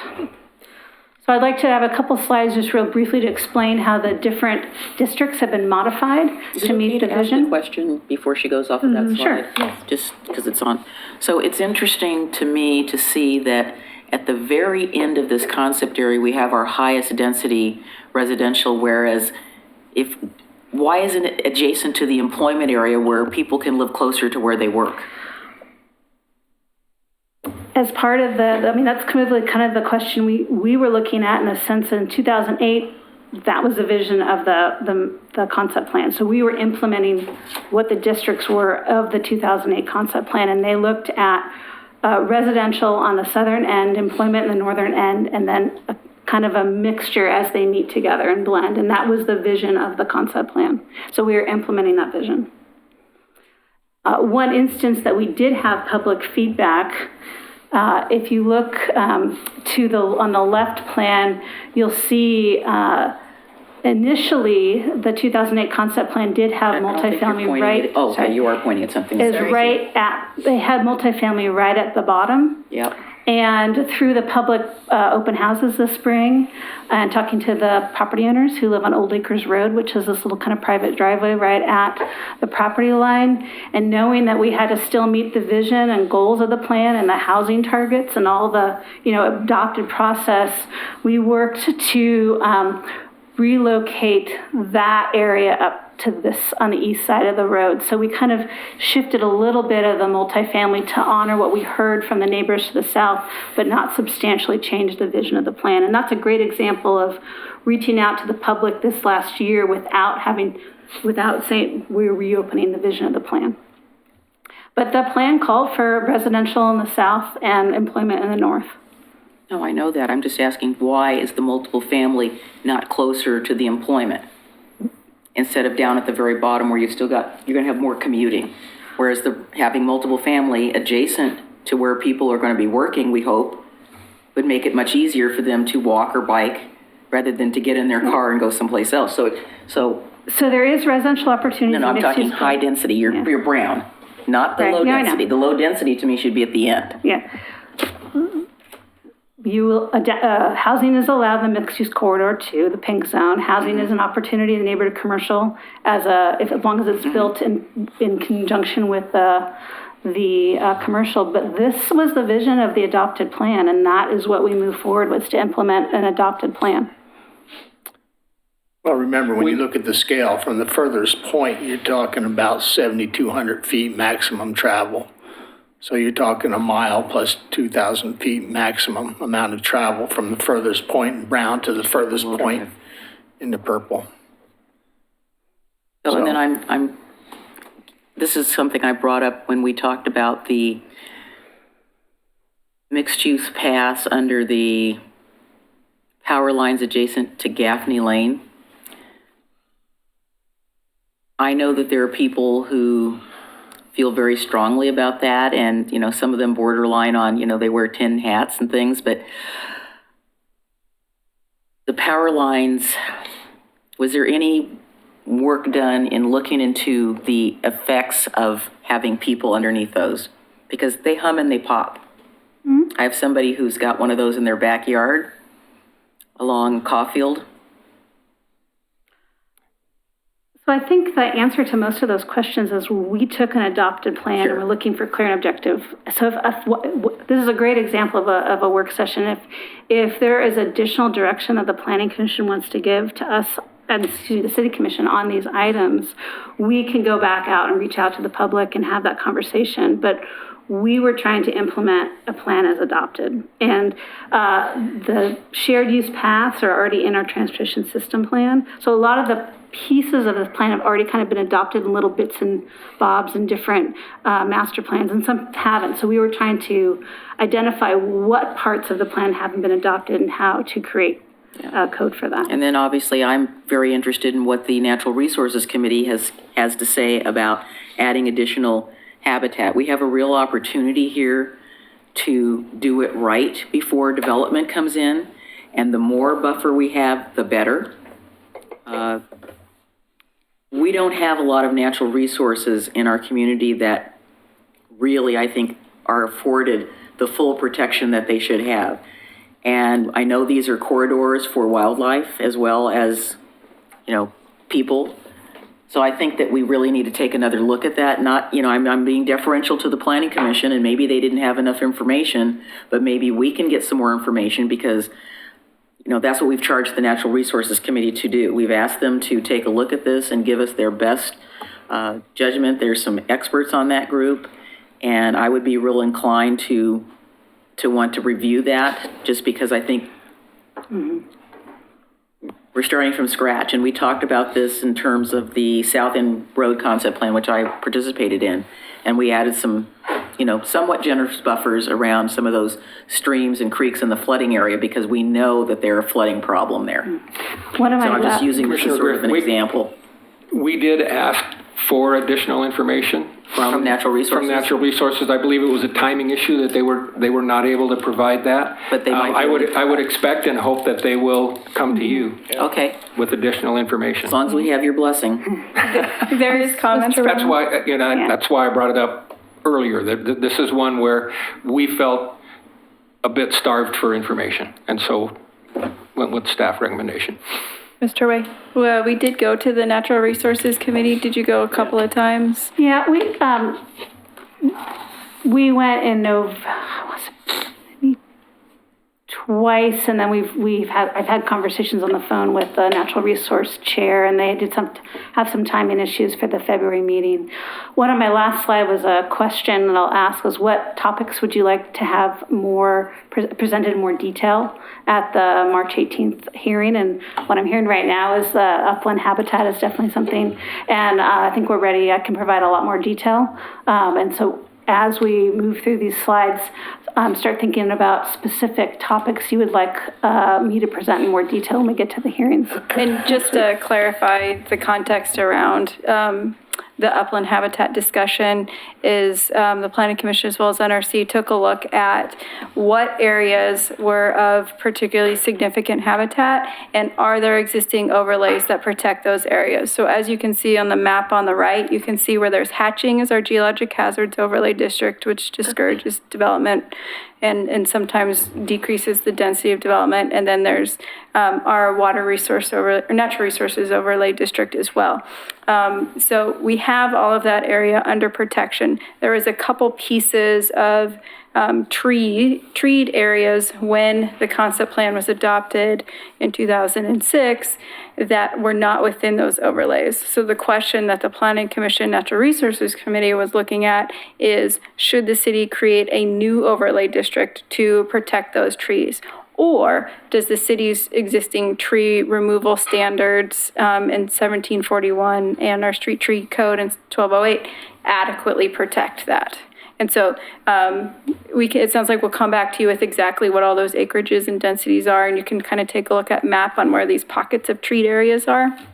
So that's the context around where we settled. But ultimately, the Planning Commission decided to not direct staff to create a new overlay district for these pockets.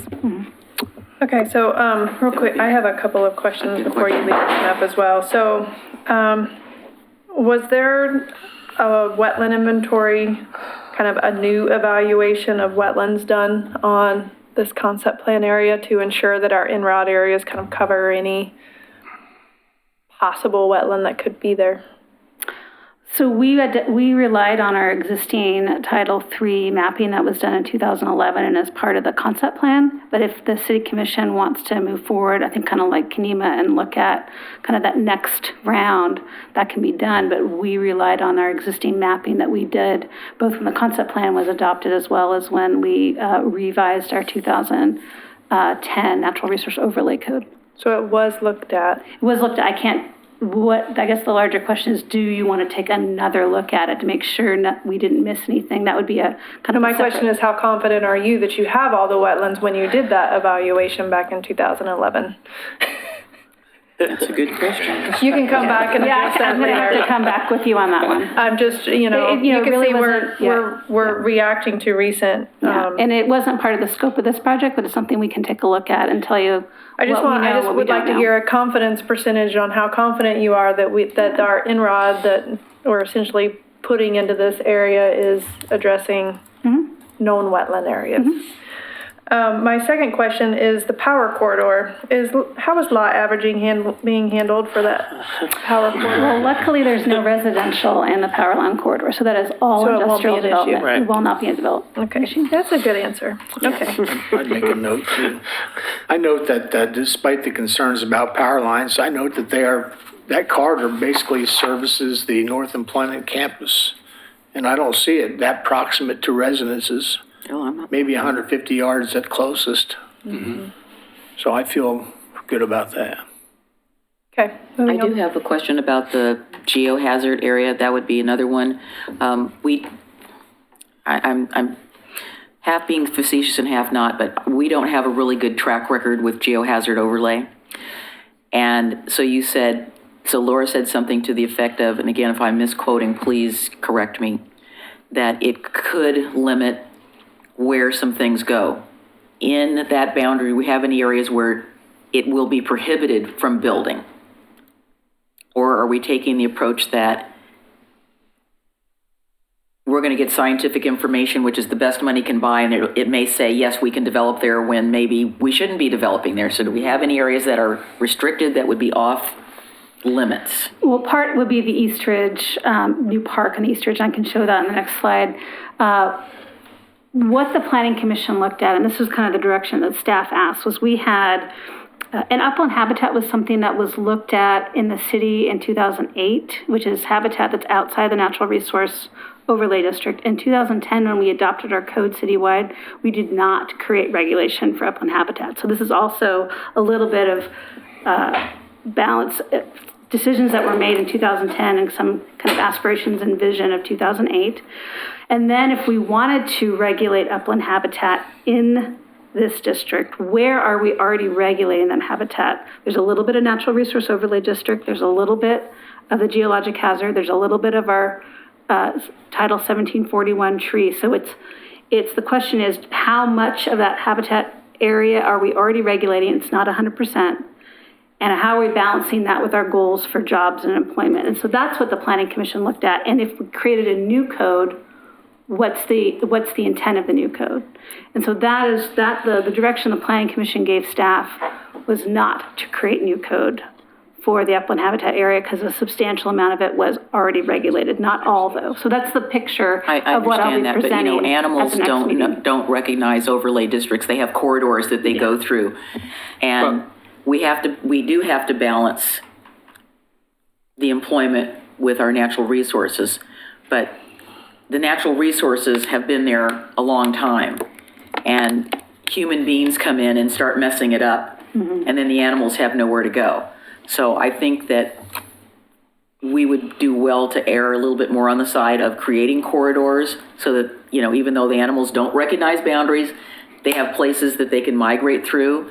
And a lot of jurisdictions have, not that we would do it, but they have wildlife corridors, such as where deer habitat goes. So if you're over in Sun River, there's lots of wildlife corridors that the county created that you don't have any development in because we know that's the path that those critters take, and that's a migration path, and they've done things like putting underpasses or overpasses so they can get through and not be hit by cars and whatever. So again, I think that having natural resources adjacent to employment areas enhances it. We own a piece of property that has a natural resource on it that could be enhanced and be part of a development that would be beneficial not only to the employment, but you know, it's a place where people can go when they're feeling stressed or whatever. It's calming. It's calming to have some green and open space. And if you can incorporate any of that into a development, it's better for the development. I think you have a higher value of your employment area if you've got, you know, some open space and you can go out and commune with nature or whatever you want to do. So I think it's something that behooves us to be proactive. We have an opportunity here to not come in after the fact. We have an opportunity to fix it and make it right the first time around. And I concur with your comment about some delineations. We don't want to come in after the fact. So what I'm hearing for our next meeting, I can provide more background on the Natural Resource Overlay District. And I'll provide more background on the upland habitat locations and what the existing overlay zones are and some options for code. Because there's kind of there's different ways you can go at it, and because you're gonna have to create a new code for this area. So that's something I can be ready to present at the next meeting, some options for that. Options are good. Okay. Well, while you're on those overlays, I'm interested in the geologic hazard overlay. When she asked about geologic overlay, you talked about upland habitat, and to me, those are two separate different things. Yes. And so I didn't get my question answered. For the time, we can circle back to it. I would like more information about the geologic hazard overlays, if it's just based on steep slopes, if it's based on known landslides, like how are we delineating the geologic hazard overlay for this new area? She did partially answer my question because I asked, does the boundary include, you know, where you can develop, does the boundary include, gee, we really don't want you to develop there because, and you answered the question, you said, yes, there's some areas that cannot be developed. Yeah, and unfortunately with geologic hazard, it depends answer, which is never great because it says it on a landslide, is it over 35% slope? There's a, you know, can you, when you remove too many trees, you trigger the geologic hazard, there's a buffer. So it really depends, and I can provide more background on that. Yeah, we don't want to see any big giant retaining walls. All right. Are you ready for the next slide? Yes, okay. Thank you. These next three slides, I'm just going to really briefly explain the zone and how it's being modified for the concept plan area. So the North Employment Campus is using the city's campus industrial zone. It's really intended for tech flex and campus industrial uses. There's some sustainability design features because the Beaver Creek Road concept plan really looked at sustainable businesses, which is hard to regulate, but we can regulate the type of construction of the building. So there's some sustainable design features built in to the construction. Pre-existing residential uses are protected. There's a fair amount of little small houses that are in the county, and if they get brought in maybe through forced annexation or annexation, and they don't want to develop for a while, we are acknowledging those smaller homes that they are protected. There's a max of 25% outdoor storage in this area. We have kind of pretty ambitious employment targets, and we don't want to have development that comes in that has a very substantial and large amount of outdoor storage and low employment. So we did want to put a cap on outdoor storage to discourage development that would not be high employment numbers. Is that allowed? You're allowed to have, as long as it's screened in the CI zone, you can have outdoor storage. But it would be No, I mean, screened- is it allowed for us to say, we don't want? We wouldn't be doing, because we don't want to regulate based on number of employees, we can look at elements of a development that by its nature, so if we just allowed outdoor storage or unlimited outdoor storage, we may be, by that fact, incentivizing businesses to come into the city that would probably have a low employment range. But having businesses have a cap on the outdoor storage, those businesses that may have low employment may choose another place to develop. There's some additional buffering requirements in the north. There's an existing residential subdivision to the north, so we have additional buffering along the north end. And then there's a 30-foot wide shared use path easement on the power line easement areas connecting up in our trails master plan. The mixed-use employment village was that pink area along Beaver Creek, kind of that mix where employment and residential mix together. So we are allowing some additional light industry permitted, so it's that melding of the campus industrial zone, so some of those uses are allowed. Retail and services uses are allowed, but they are limited, and there are some limited upper story residential options, but of course it's all part of a package. You couldn't just build residential. And there's a floor area ratio, so we want to make sure that the development has some density. So we're not encouraging like little strip malls things? Well, unless you can meet those extra requirements, Right, okay. yeah. The Main Street commercial is that little small node right at, really I think of it as 2 blocks on the east side of Glen Oak Road, where Glen Oak meets Beaver Creek. It's really intended for small mixed-use local services. There's some ability for artisanal manufactured use. You can have residential, but it either has to be on the upper floors or kind of concurrently built on the back of a commercial development. We have a stronger floor area minimum, and parking has to be located behind buildings and not side. So really think of it as a 2 little block commercial node.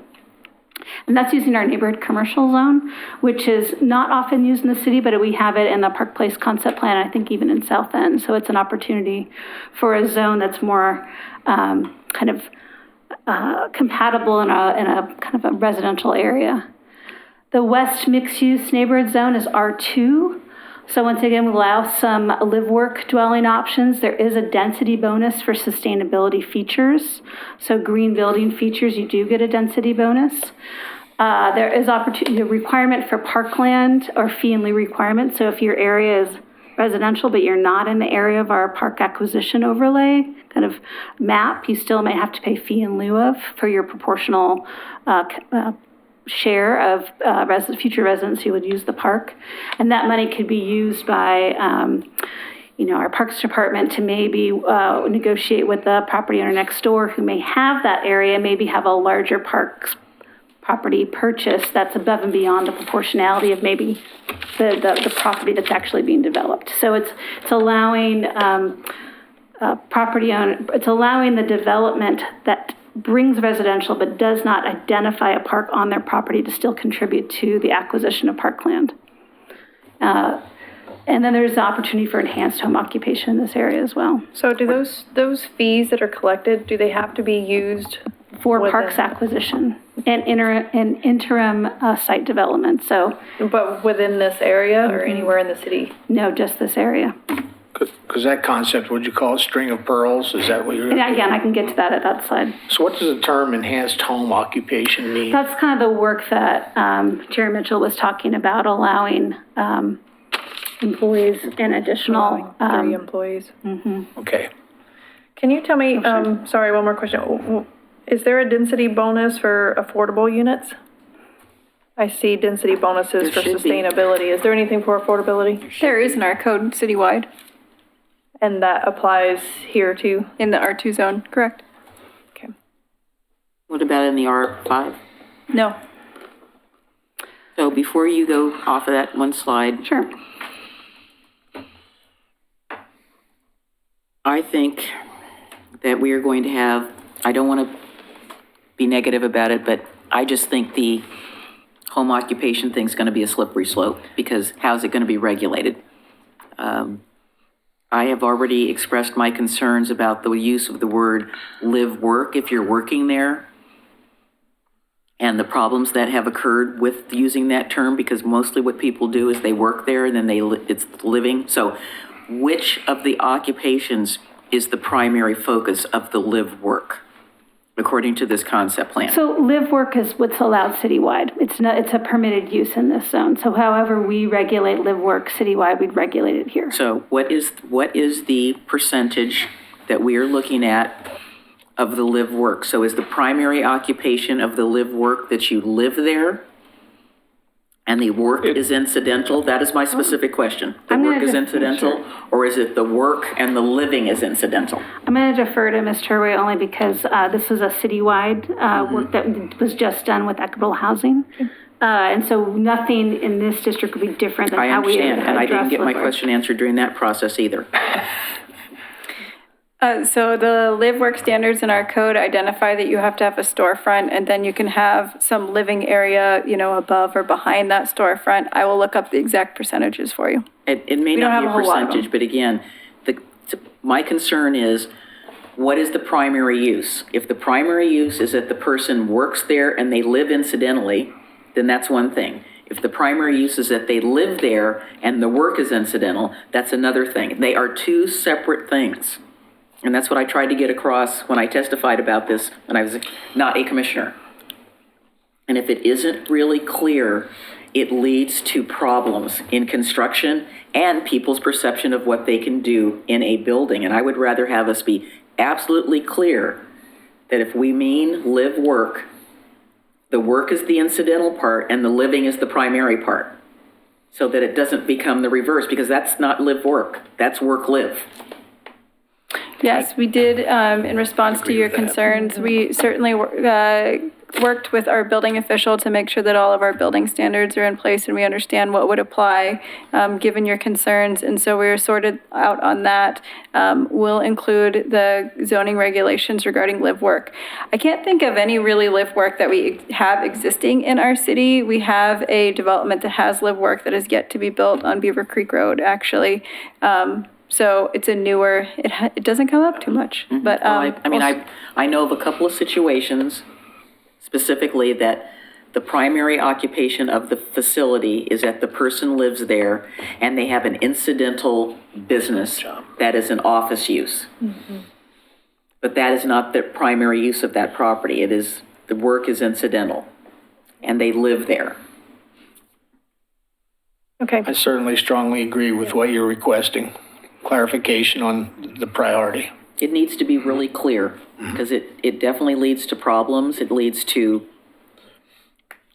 legal problems. What kind of problems? Where I am aware of a situation where a building was constructed to a residential standard. It was listed as live work, and when the person attempted to occupy the said building as live work, they were told that it did not meet the standard for the business that they wanted to do because they did not have ADA doorways. It was a psychologist, and in order to have patients come or clients come, they'd have ADA. So the building was constructed to a residential standard, not a commercial standard, which would have required the wider doorways, ramping up to get into the building. This had none of that. That makes sense. So we can circle back. You That can led to come back a with major lawsuit. Yeah, it makes sense. Yeah. This brings up a good point is we were being really specific about just trying to make amendments that were for the concept plan area because that was what was noticed. So I do want to provide a little note that if code amendments reach out and affect more citywide, residents, that may need to be kind of a separate process or, notice to the Yeah, community. well, it's 'cause we going to be want- needed to make this really work the way we intend it to be working, and I want it to work. I don't want that to be a confusion for somebody who, again, as we know, people don't look into everything like they should, so it should be just clear.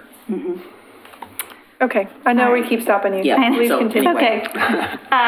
So the East mixed-use neighborhood is R5. So all the equitable housing code amendments are applicable here as well. There is an additional larger buffer at the southern boundary near Old Acres Lane, as well as some requirements for a little bit larger lots against the the enhanced home occupations and opportunity. That's probably the least amount changed as our R5 zone. It's pretty much the R5 zone. What is new, and actually I think almost everybody who's been involved is just really excited to have clear and objective park acquisition code. And that is going to be part of these code amendments. And that is a chance because we can't rely on negotiation through a master plan process, which is a lot easier because you get to work out all the gray areas, like almost doing a development agreement. We have to create a path for a clear and objective standard. So it also means we have to make sure we provide a way to acquire parkland proportional to any development application that comes in. Because we don't want is to not do this and then suddenly 450 lots come in and we've lost our ability to get parkland because the negotiation didn't happen and now we can't really develop the plan as envisioned. So knowing that we need to be proportional, equitable, knowing that that development of the park may come in many phases, what has identified this linear park space as a pearl and string approach.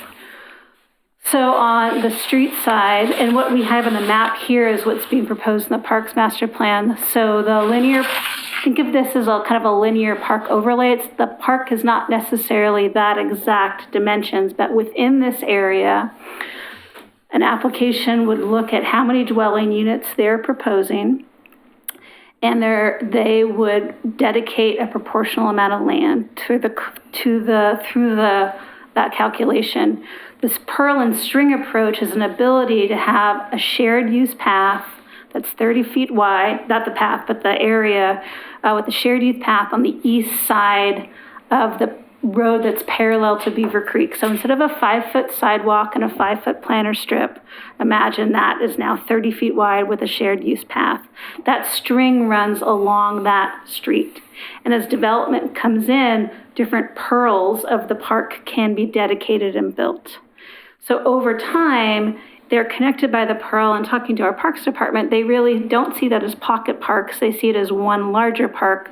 So for example, if I'm mowing lawns, I don't have to put my lawnmower back on the truck, and I can kind of maintain it as one park. So even though it's a pearl and string approach, they don't see it as pocket parks. It's kind of seen it as a larger park. So that is the goal, to over time get that acquisition. So the money is looked at for park acquisition, either through dedication proportionally or through using the money to work kind of willing seller, willing buyer with the property owner to have a larger piece dedicated, and to use for interim site development. So example, you might have a housing development open up and you have the homes moved in, but the park may not be built out for 5 years. Through our traditional system development planning process, there might be ability to have some interim site improvement of grass and maybe a small play area. So during that interim period, the people that just moved into the neighborhood can have some ability to have access to that park and not be looking at a dirt lot for 5 years. So that is the approach of the park. Now, if a property owner wanted to come in and do a master plan, it's always a allowed option. They can do that negotiation as well, but we have to create a clear and objective path for them. So my question before you leave that slide, and this was in the staff report, is I feel like there's this discrepancy between the staff report and the materials continually saying that something's intended for low-density residential. However, in the zoning, there is no low-density zone. It's medium-density residential. So I'm not sure why we continue to say it was in the staff report, it's on this slide, that it's intended for low density. That doesn't align. Intended for low density and what it's actually being zoned at on the zoning map. To me, if it's intended for low density, it needs to be zoned for low density. Well, and I can, after me, we can identify, I don't think it was a mistake then if it says low density. This has always been identified for medium density. Because that says MR. That text up there says intended for low density. You'll probably see lower density, and that's probably working with code from our consultant and me looking at lower density. And it's always been identified for the medium residential. I think maybe lower density is probably what I should have said, so I apologize. And the strip, the buffer along the edge that I believe is intended for low density, how come that buffered strip is not called out in a zone? Is it because as low density? Is it easier just to say if you're touching the southern border, then you have bigger lots? There's the code amendments. If you look in the medium density residential code, it actually spells out in the red line area that if you're within X feet of the southern property line, you at a minimum need to have 6,000 square foot lots. So there's a clear and objective process, but it's built into the medium density R5 zone, that how properties that are within certain feet of that rear property line need to be a minimum of 6,000 square feet. So we're allowed to require a lower density lot size within a higher density zoning? In order to provide buffering? Yeah. I don't think that there's a legal problem with that. You can do it by creating a new zone or by just specifying that the lots that are within 40 feet of the southern boundary are going to be this size, must be this size. And one thing that I did work with our consultants on this spring was to make sure that the numbers still worked, because we still had housing targets that need to be met as part of this development application. So all the kind of small tweaks or putting the extra density, we needed to make sure. So in the plan, it looks for between 1,000 and 1,600 residential units. And not counting the mixed-use corridor and neighborhood commercial, because we don't know if any were going to be built there, but just the R2 and the R5, we came out at 1,100 residential units. So we wanted to make sure that we still were meeting our housing targets. So I do apologize. It should be lower density residential compared to high density residential, and I'll fix that.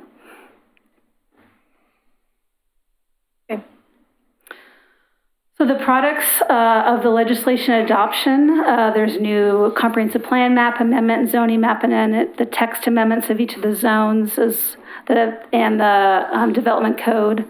And then there's amendments to the ancillary documents to the comprehensive plan. So the Beaver Creek Road concept plan, there'll be a new 3-page addition to the front page with a new name, as well as 2 pages of the Planning Commission. So far, they recommended policy directions on some of those items that Mr. Mitchell talked about today. So definitely look through those packets to see if you have any recommended revisions to that. The Parks Master Plan amendment is identifying the 2 new park space. The Trails Master Plan, really taking the shared use paths and the transportation system plan and double adopting them in the Trails Master Plan. And the transportation system plan, really taking what we heard from you in November about Beaver Creek Road, both the width, so identifying the 5-lane section, the 3-lane section, identifying that the intersections will be signalized rather than roundabouts. And more importantly, we updated the cost of Beaver Creek Road, and that is linking to the next slide. But what we have done through the code amendments is we're setting up the City Commission to have the conversation about funding and future capital improvement project.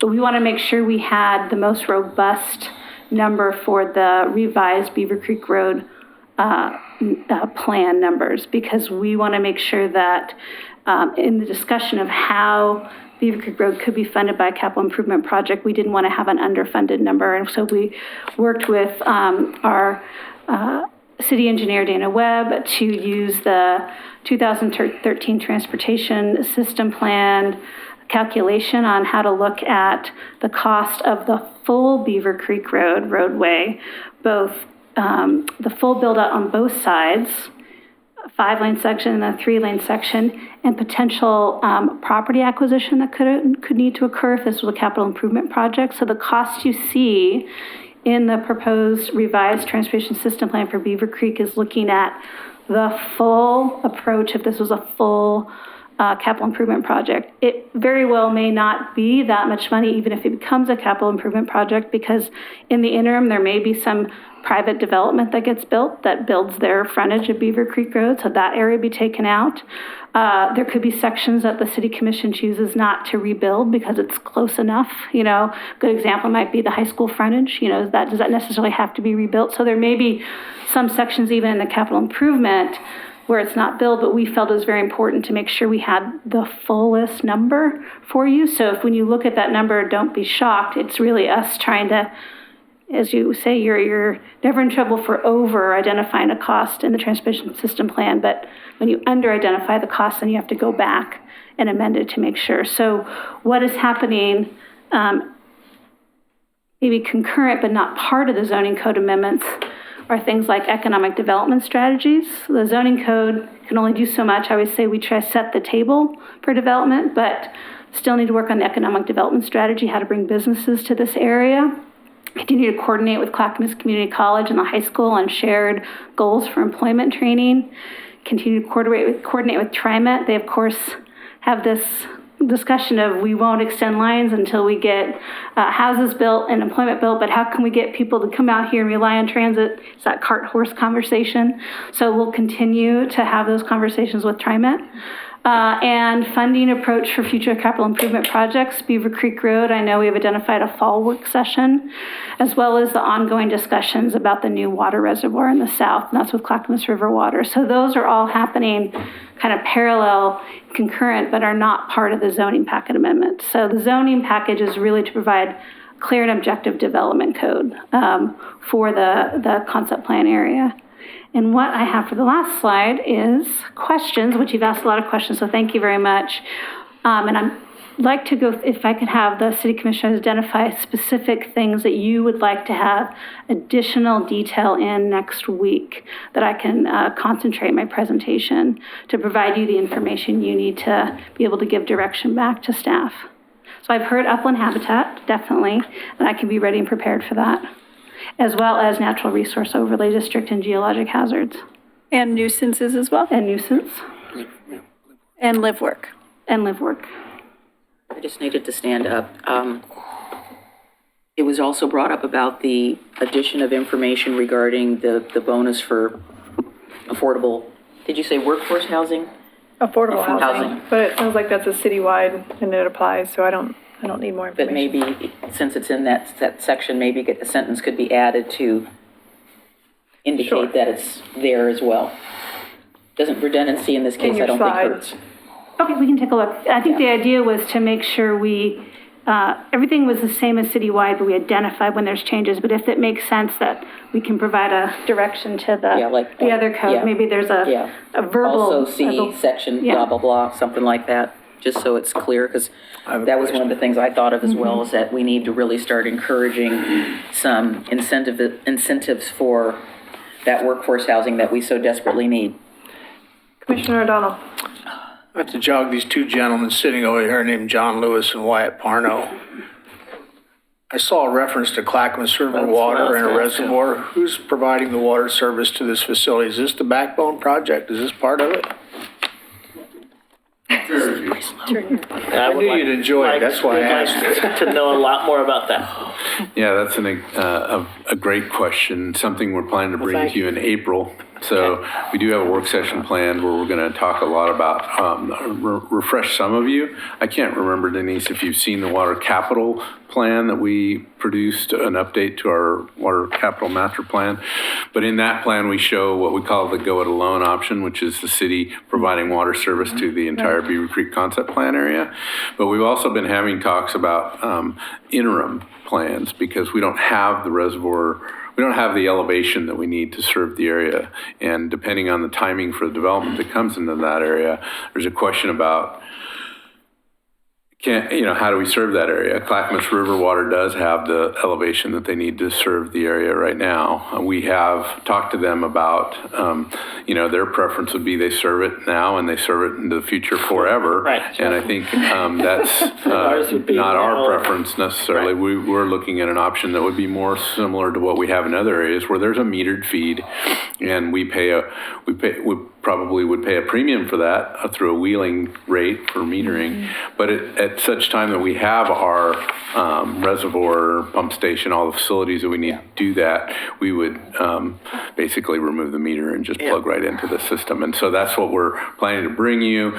We want to bring that to you in the form of some options, but I also know that I've heard pretty loud and clear kind of what I'm thinking. The body language that I'm seeing and hearing from Rocky is... We're from South Fork, for sure. That's right. No, we're very concerned about that. South Fork is, has the water rights and has the capacity to service. We need to build the infrastructure to utilize that. That's really where we're at. And so... yeah, we want to talk more about that in April, if you're okay with that. Yep, well, you two gentlemen understand our concern. Our primary concern in the long run is preserving our water rights and not doing anything that puts those in jeopardy. So Commissioners, I will say this for the record that Mr. Lewis has done an excellent job of bringing me up to speed on where we are with that particular issue. And I feel pretty confident that I can participate in discussions because you've done a good job of talking to me about it. We've had some ideas float back and forth, and I've kind of asked you the sort of like the what question, like what are they talking about? What, so I've asked those questions, and I feel very similar to my fellow commissioner at the end of the row about our water rights, so. Yeah, Clackamas River is a good partner, and will continue to be, they're in the same business we are. That's a conflicting, thing, but I think we can work through that. Well, they're sort of in the same business. Definitely seems like we're in. I mean, I'm not being well, funny. You're right. They're, when it comes to water. Yes, they're in the business of providing water for rural customers, and we are in the business of providing water to customers within our urban growth boundary. That is not their job. So we'll circle back to this in April. Commissioner Smith, do you have any? No, that was my exact question. Same here. The only outstanding item I have, or I have maybe a couple for you. Did you summarize the survey responses for the Planning Commission? Sure. You don't have to summarize them now. Did you summarize them for the Planning Commission? We have, can you provide the summary to us as part of the packet? Yeah, absolutely. As part, they were sent as part of the agendas, and I can send all the summaries, yeah. Because there were 3 surveys that were done, and I'm interested to see what the resident responses were, particularly about home occupations. I have a note, and this may be wrong, but I flipped through the red line version of the proposed amendment, the code amendments, and it seemed like marijuana shops were allowed in some areas but prohibited in another chapter. And maybe I wasn't catching it's not the title changes from section to section, but I would like some clarity on what is allowed or not allowed in the different zones. Oh, well, it's across the street from a school, so that will eliminate a lot of it. Yeah, I think the goal was to stick with the city's vision on marijuana. So if it's allowed. So you have the buffer from the school and you have the buffer from park, and if the park runs right through the center, then that pretty much eliminates everything. And I think this is where it goes, looking for extra direction from the Planning Commission, the City Commission. There was no marijuana retail in 2008, so this is the question of when there was no additional direction, we did not propose changes. So in alleys is a perfect example. Beaver Creek Road Concept Plan is silent about alleys. So whereas Park Place Concept Plan has a lot of specificity about alleys. So same thing as marijuana. We did not make any recommended changes that that altered the city's wide approach to marijuana sales and growth. I would like to see us not have them in there. So one thing that we did do is because retail sales is not allowed in home occupations, when we created the enhanced home occupation, we specifically prohibited marijuana sales. Thank you. And also food. So there's some type of sales that aren't allowed. And maybe that's, I know that was called out in the chapter 1754, Right, 'cause that- 123, but. Is that something we don't have citywide? But we did But call it. elsewhere, it seemed like it was being allowed. And so anyway, I would just like some clarity on that. I think it's good for the public and it's also good for us to have clarity on that. I think that's all I have. All right, there's nothing else? I've got You have, a couple of just very Mitchell. quick things. The package that you're going to see next week is, I want to be careful how I word this, is slightly different than what the Planning Commission approved for 3 reasons, and I've gone through all of it.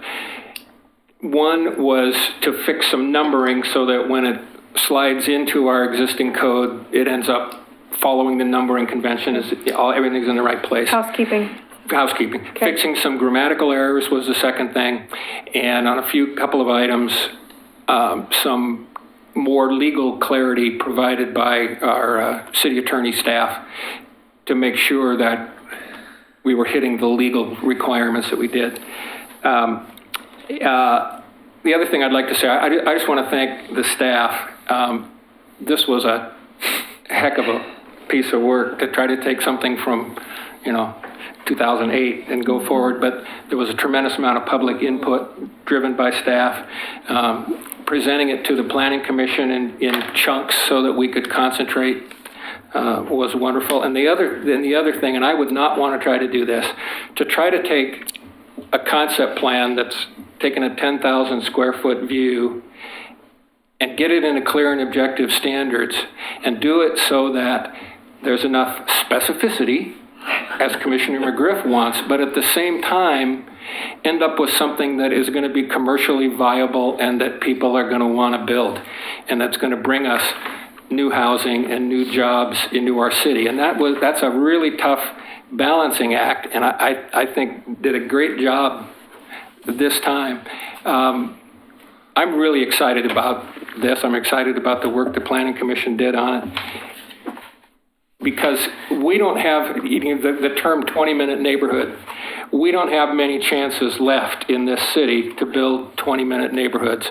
We're pretty good at building subdivisions and building bedrooms, but we're not good at building communities where people can live their daily lives, and this is an opportunity. And I'll tell you what, from a personal perspective, my wife and I are going to be at the front of the line to look when these homes start getting built, because this has the potential of being world-class and something that Oregon City does not have. And I'm really pleased to have been a part of it, and thank the staff for all their work on it. That's it. I think you meant like the mile-high view. What did I say? 10,000 square foot. Oh, yeah, That's a lot of size. That's an R10, stuck in my head. Sorry, 10,000 foot, 5,000, Yeah, you're talking about 10,000 foot level The high versus level. the small level. Yeah. One quick Thank you. question about sustainability.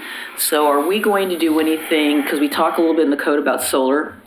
So what if you have a building that's got a south-facing elevation and then somebody comes and builds something that completely blocks the sun off? That's really hard to regulate.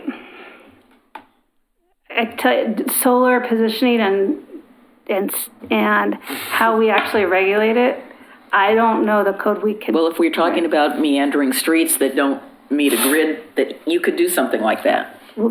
No, the streets still meet the city's street block standards, so they'll still meet our residential design standards for block width and Okay, length. well, maybe I'm thinking of the South End concept plan where we Yeah. talked about not having. Yeah, these are Grid standard streets. gridded city subdivision. Well, it's something to consider. I remember when, Tony, you might remember this, back when every town was getting solar ordinances in their codes, and there were, you could have, to figure out where the sun was at this particular time, and you calculated that as part of the building footprint that came, and so you were trying not to get somebody, to be blocked if you had an opportunity for, 100% solar to kind of keep costs down. I know those went out the window, but Because they're really hard to regulate. they're still valid to a degree. I think what we propose for residential is lots of carrots. So you have lots of carrots for additional density. And what we have for employment is requirements. So that's kind of how we broke out the sustainability. Residential, it's carrots, and it's requirements at the employment level. Okay, thank you. And just one last point, I did want to say that we do have a neighborhood in the city that wasn't built from the ground up. That is a 20-minute neighborhood, and it's the McLaughlin neighborhood. It's a walkable neighborhood. We got a very high walk score. So the goal would be is to make this area have a very high walk score. I actually meant to say that it's kind of ironic that the only 20-minute neighborhood we have is our oldest or second oldest. Yes, second oldest, yeah. That doesn't necessarily reflect well on what we've done in the meantime. And thank you very much. I know this was long, but I really appreciate all your direction, and I'll be ready to come back to you So next we're week. not going to get this in chunks. We're going to just get one big goal. Yeah, I think that we will be presenting the whole thing, but I think the key is providing me at the hearings, the more direction you give me about things that you want either further review on or further explanation, or when there's alignment to that you may want to go in a different direction than the Planning Commission recommendation. Those are the things I need to hear, because I'm proposing the full package as recommended by the Planning Commission, waiting for direction from you. Well, I think I heard from the chair that there could be more work done on the natural resources part, that you're saying, please go take a little more of a deep dive than we were able to do because of time constraints and all of that. Okay, so for time constraints, let's move on. We've already talked about this. Thank you, Mike. Good job. Thank you very much. Thank you. All right, Mr. Conkle, City Manager's report. I have an update from Ms. Turway. Thank you very much. The city received a growth award from the Arbor Day Foundation. The Arbor Day Foundation recognizes cities that are tree cities that have a higher level of tree care. This is our third growth award that we've received in the 8 years that we've been a tree city. Our reward was received for 3 things that we did in 2019. The first is our partnership with Friends of Trees. As you recall, we expanded our area of influence and places that we can plant street trees, and so we're happy that we did that. Second one is the code amendments that the commission approved. They included some language to help simplify the process to get a heritage tree or a heritage grove, and that included removing the standard for an arborist. And the last thing that we did is more code related, which was the code amendment that the city commission approved, allowing the city engineer to more easily meander sidewalks or change street design so that we could preserve existing trees. So thank you very much for your work. We'll continue coordinating among departments to make sure we support our trees. All right, thank you. All good. I like good reports like that. Anything else? That's all for tonight. Thank you. Okay, so we're going to move on to item 5, commission committee reports. I know my committees have been really busy, so hopefully we can move through these pretty quickly. Beaver Creek Employment Area Blue Ribbon Committee. I yield my time to others on the commission. Okay, Brownfield Grant Committee, Mayor Holliday, anybody have anything on that one? Okay. There's some, I'd actually like to go to that. There's going to be a conference on that, and I know our partners on the Legacy Project are going to be in that, and I'm going to talk to Tony about possibly attending that. I've been to one in the past, and they are very interesting. It sounds very dry, but it isn't. Well, I'm looking for sources of funds. So. There you go. All right, so Citizen Involvement Committee, I am the liaison for that. The only couple of things I was going to mention, in case you didn't catch it earlier, the CIC is coming back in April to us with bylaws and proposed revisions to the code about the bylaws. I think there are a couple of items in there that may prompt some interesting discussion or some good discussion. So know that that's coming. The only other thing as a note for the City Commission is that if all of the neighborhood associations become active We have 4 that are currently not active. If they all become active, then we have a budget shortfall. Now, we give them, I believe it's around $25,000 a year. So currently, we're able to support all the neighborhood associations with their postcard mailings and stuff like that. But we have 4 inactives. So this is just a note to you all that we want them all to be active. And so this is a budget item that may need to come back to us, or something that we'll need to revisit if we want to continue supporting our neighborhoods. So with We that. talked to Mr. Parno about that. Maybe he can pull a rabbit out of his hat somewhere. He's given me the head nod. So it was just mainly a heads up that that's something. And there have been budget discussions at the CIC of how the city, I mean, we do support our neighborhoods better than some cities by a long way compared to other cities in Oregon. But anyway, it's something that we've committed to, and so it's just a discussion item. All right, moving on. Clackamas County Coordinating Committee, that's Mayor Dan Holliday and myself. I actually do have something on that.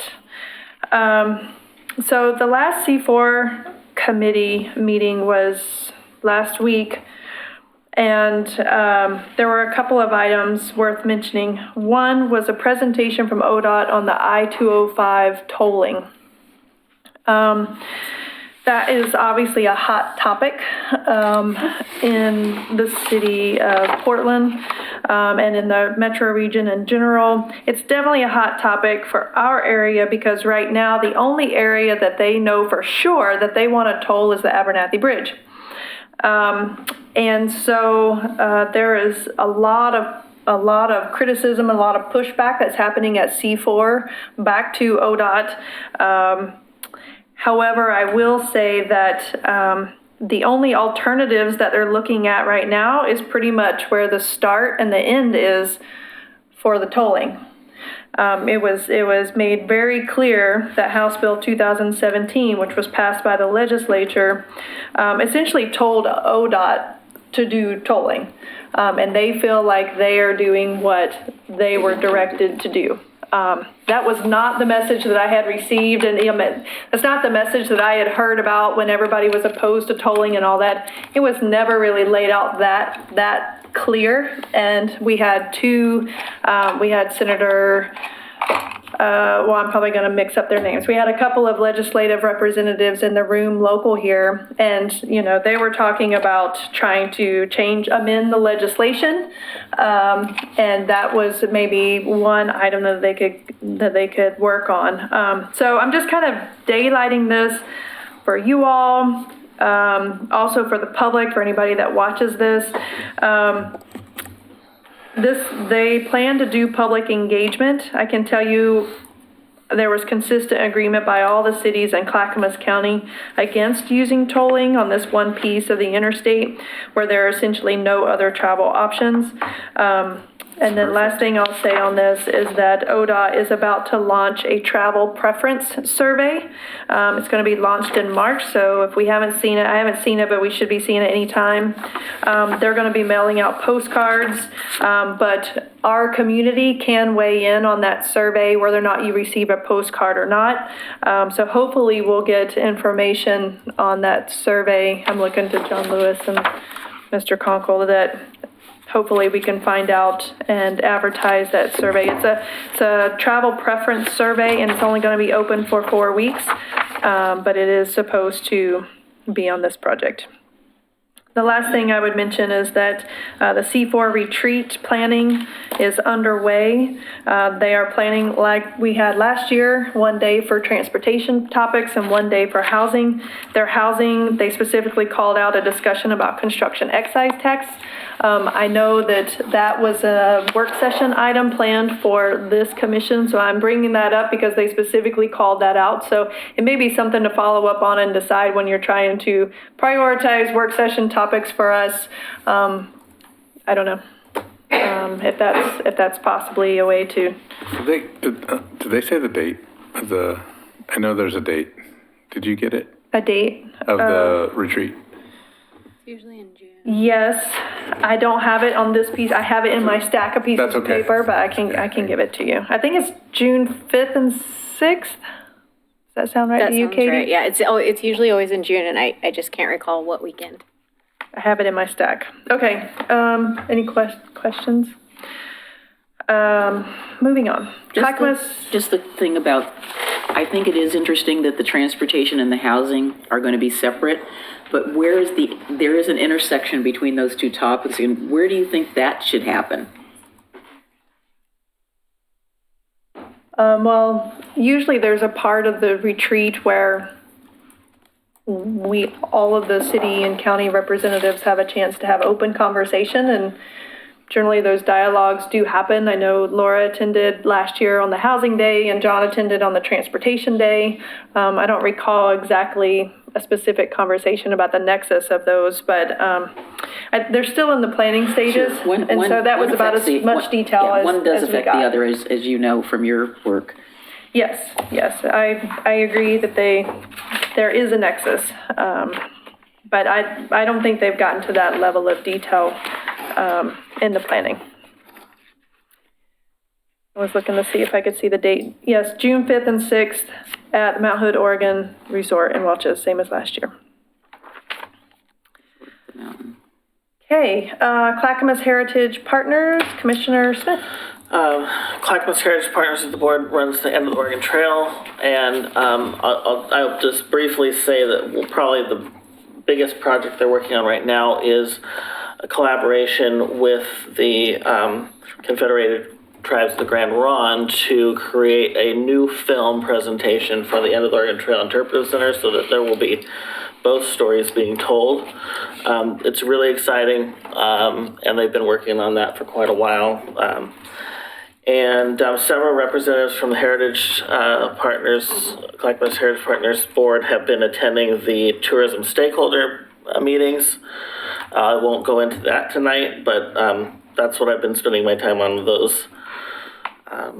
But I'll update you on those later. Okay. It's interesting that you mentioned two stories. Two stories, yeah. Two. There's many stories. Yes. Yes. Yeah. There's many stories, but we're telling.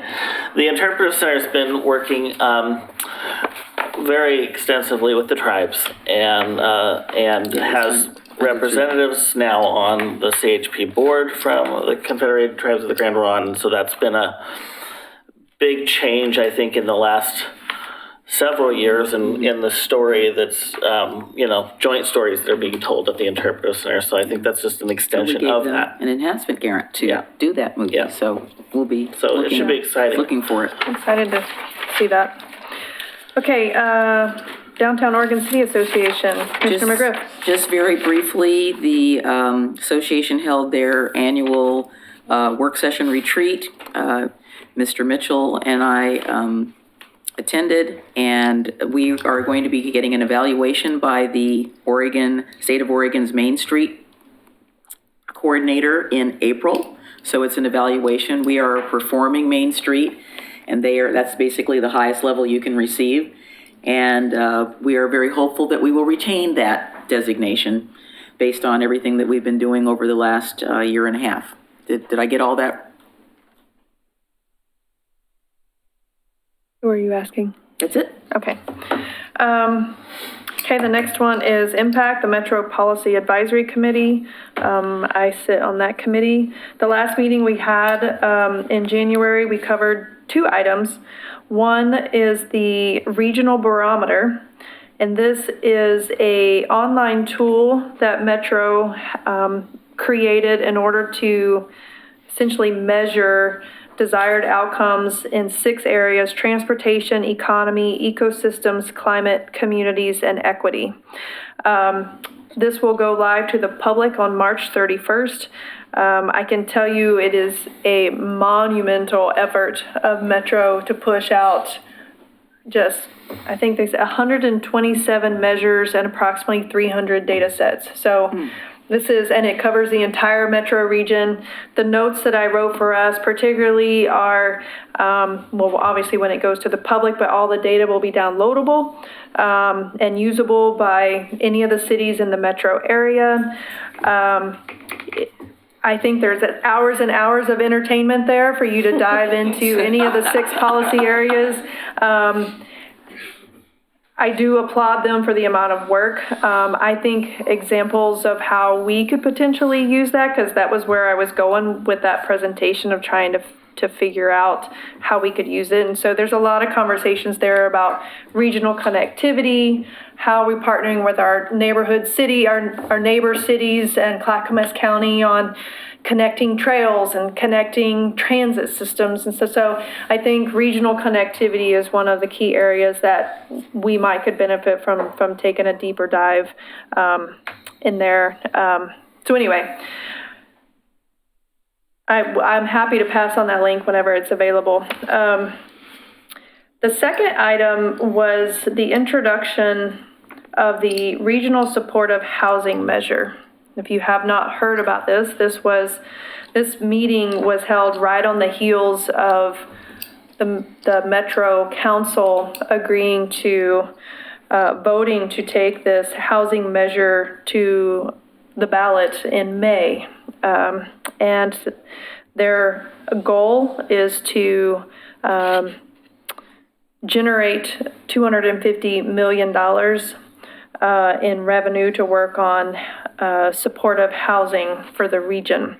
I can tell you they did not provide a handout that had a list of facts about what was even in the bill, which made it a very interesting conversation because they were essentially talking about something that wasn't really clearly laid out for us. And so we all had lots of questions about what does it mean and how are you going to spend this money? And it just went on and on. And so I think Metro was excited about it, but could have probably done a little better job on how they rolled out the information, because I've still heard conflicting information about what exactly is going to be in that bill.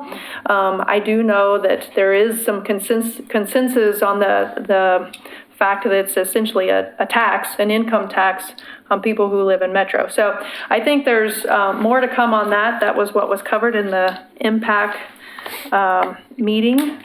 So some good topics. So any questions? But I want to make sure you guys know about those. Wait for the fact sheet. I'm interested to see that. It's going to be more than one sheet. I think so. Or even the language of the bill. I'm not even sure. It was really hard to get this presentation from Metro councilors about what's going to be rolled out at the ballot in May, but nothing on paper and just lots of questions about, we could go on for a long time, so we'll move on. Willamette Fox Locks Commission, that's Mayor Holliday.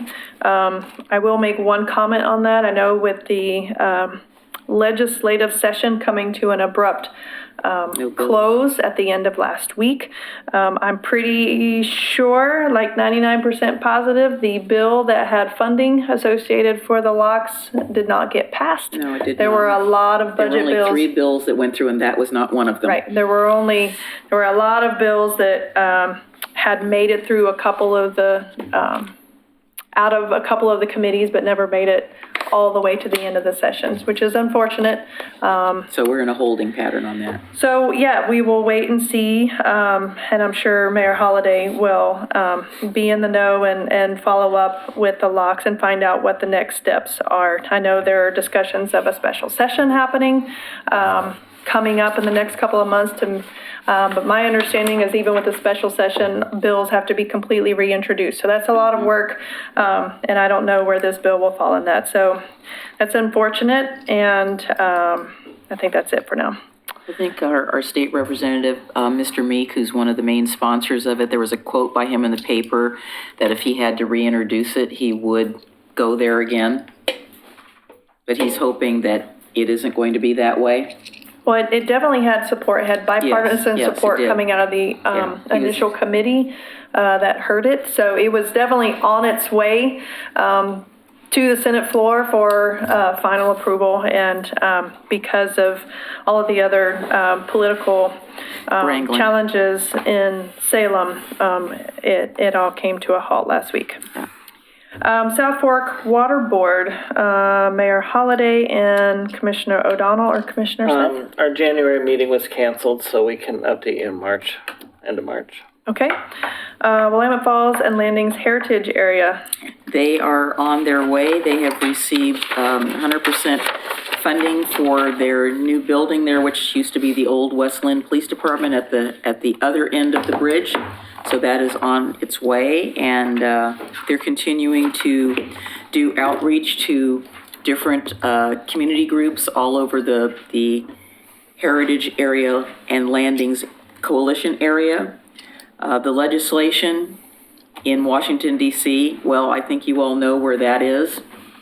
Nobody's walked out in Washington, D.C., but it's still holding. And I just checked in with Mr. Schrader's office, and it's just there. It's not moving forward. It's not moving backward. It's just there because they have other issues right now that are coming to the forefront that are pushing this to the back. First impeachment, then viruses and other issues. So we're still holding our breaths on that. Okay. Willamette Falls Legacy Project, Commissioner O'Donnell? In general, there's just ongoing discussions between the public sector, the private and the nonprofit entities, and our next discussion will be the additional discussion on the program management. Thank you. I will say I did meet with the Willamette Falls Trust last week. Me too. And I think they're following up with each of us to make sure. We had a lot of questions when they came, and I know I certainly had my own questions, and so the meetings are helpful to help us all get our questions answered, so hopefully it may be a clearer path forward with some clearer outcomes, hopefully, when they come back to us. I have a couple of brief additions when you're done to our list. Go ahead. I met with them today, and there's one further commissioner that they need to meet with, but I think that's being taken care of. I did want to mention, just for the public and staff, Katie knows that Rachel and I attended the Clackamas Cities meeting last month. It was hosted by the city of Estacada, and it was very well received. We had a presentation on Wade Creek Park and the adjoining development that is going to go along with that, their library expansion. So I'm still curious as to when are we in the rotation yet? Because we were last year and then it got postponed. So the City of Oregon City will be hosting the Clackamas Cities Association dinner in October. October, okay. So, And then just so you know as gonna well, get ready. both March and April so far, and it could be more, have canceled due to the coronavirus. really? Yeah. And then the other meeting that is coming up on the 19th is that there's been an informal group of women electeds in the Portland metropolitan region that have been meeting, and our next meeting is March 19th. And I will be attending. Okay, the only other item I had prior to ending this was the mayor and I met with the Clackamas County Fire Interagency Committee. Was several folks from the Clackamas County Fire, on February 28th. I thought we had some really good conversation, particularly about urban renewal and its intersection with the Clackamas County Fire. And we essentially, for me personally, it was an extending our hand to them to be a partner with us on that conversation as far as helping to make sure that we work with them, and also that they're part of making sure the education, we want them to support urban renewal, and at the same time, so I think we see them as a partner, and there's more conversations that can and should happen there. The other biggie item that I would consider mention to you is discussion of Newell Creek Canyon. There were some concerns last summer about fire that was raised if it were to happen. So we did discuss their ability to provide emergency response if a fire were to happen in Newell Creek Canyon. I kind of left that meeting with a to-do list to follow up with our Metro counselor, Christine Lewis. I do meet with her occasionally, and so I will be following up with her on a couple of items that I think we should consider or try to see where we can partner with Metro on, and that's fuel reduction or vegetation reduction, and then trying to figure out how we can make sure there's an access road into Newell Creek Canyon to help them better respond. And, you know, truthfully, for not only them, I think it would probably help our police department too if there was some crisis going on to have some emergency access into Newell Creek Canyon. There's a lot of discussions going on about future development of Newell Creek Canyon, so now may be a good time for us to get in on that conversation and see if we can influence that conversation to make sure that Oregon City is well protected in the case of a summer wildfire. It's a good idea, but there's always, as we all know, unintended consequences that occur when you put in access roads to places, so we'll have to just look at both sides of that. What's the access? So more to come on that. It was a good partnership meeting. Before we adjourn, I just wanted to make a statement to our staff, not just the staff that is here, but I just want to say thank you for all the work. We, for my personal, speaking for myself, we might not always agree on everything, but I do want you to know that I certainly appreciate the fact that you are willing to engage in dialogue, not only with me, but the other commissioners. And your work that you do with us and for us is really important to me, and I just want you to know that. So thank you very much. All right, and with that, we're adjourned.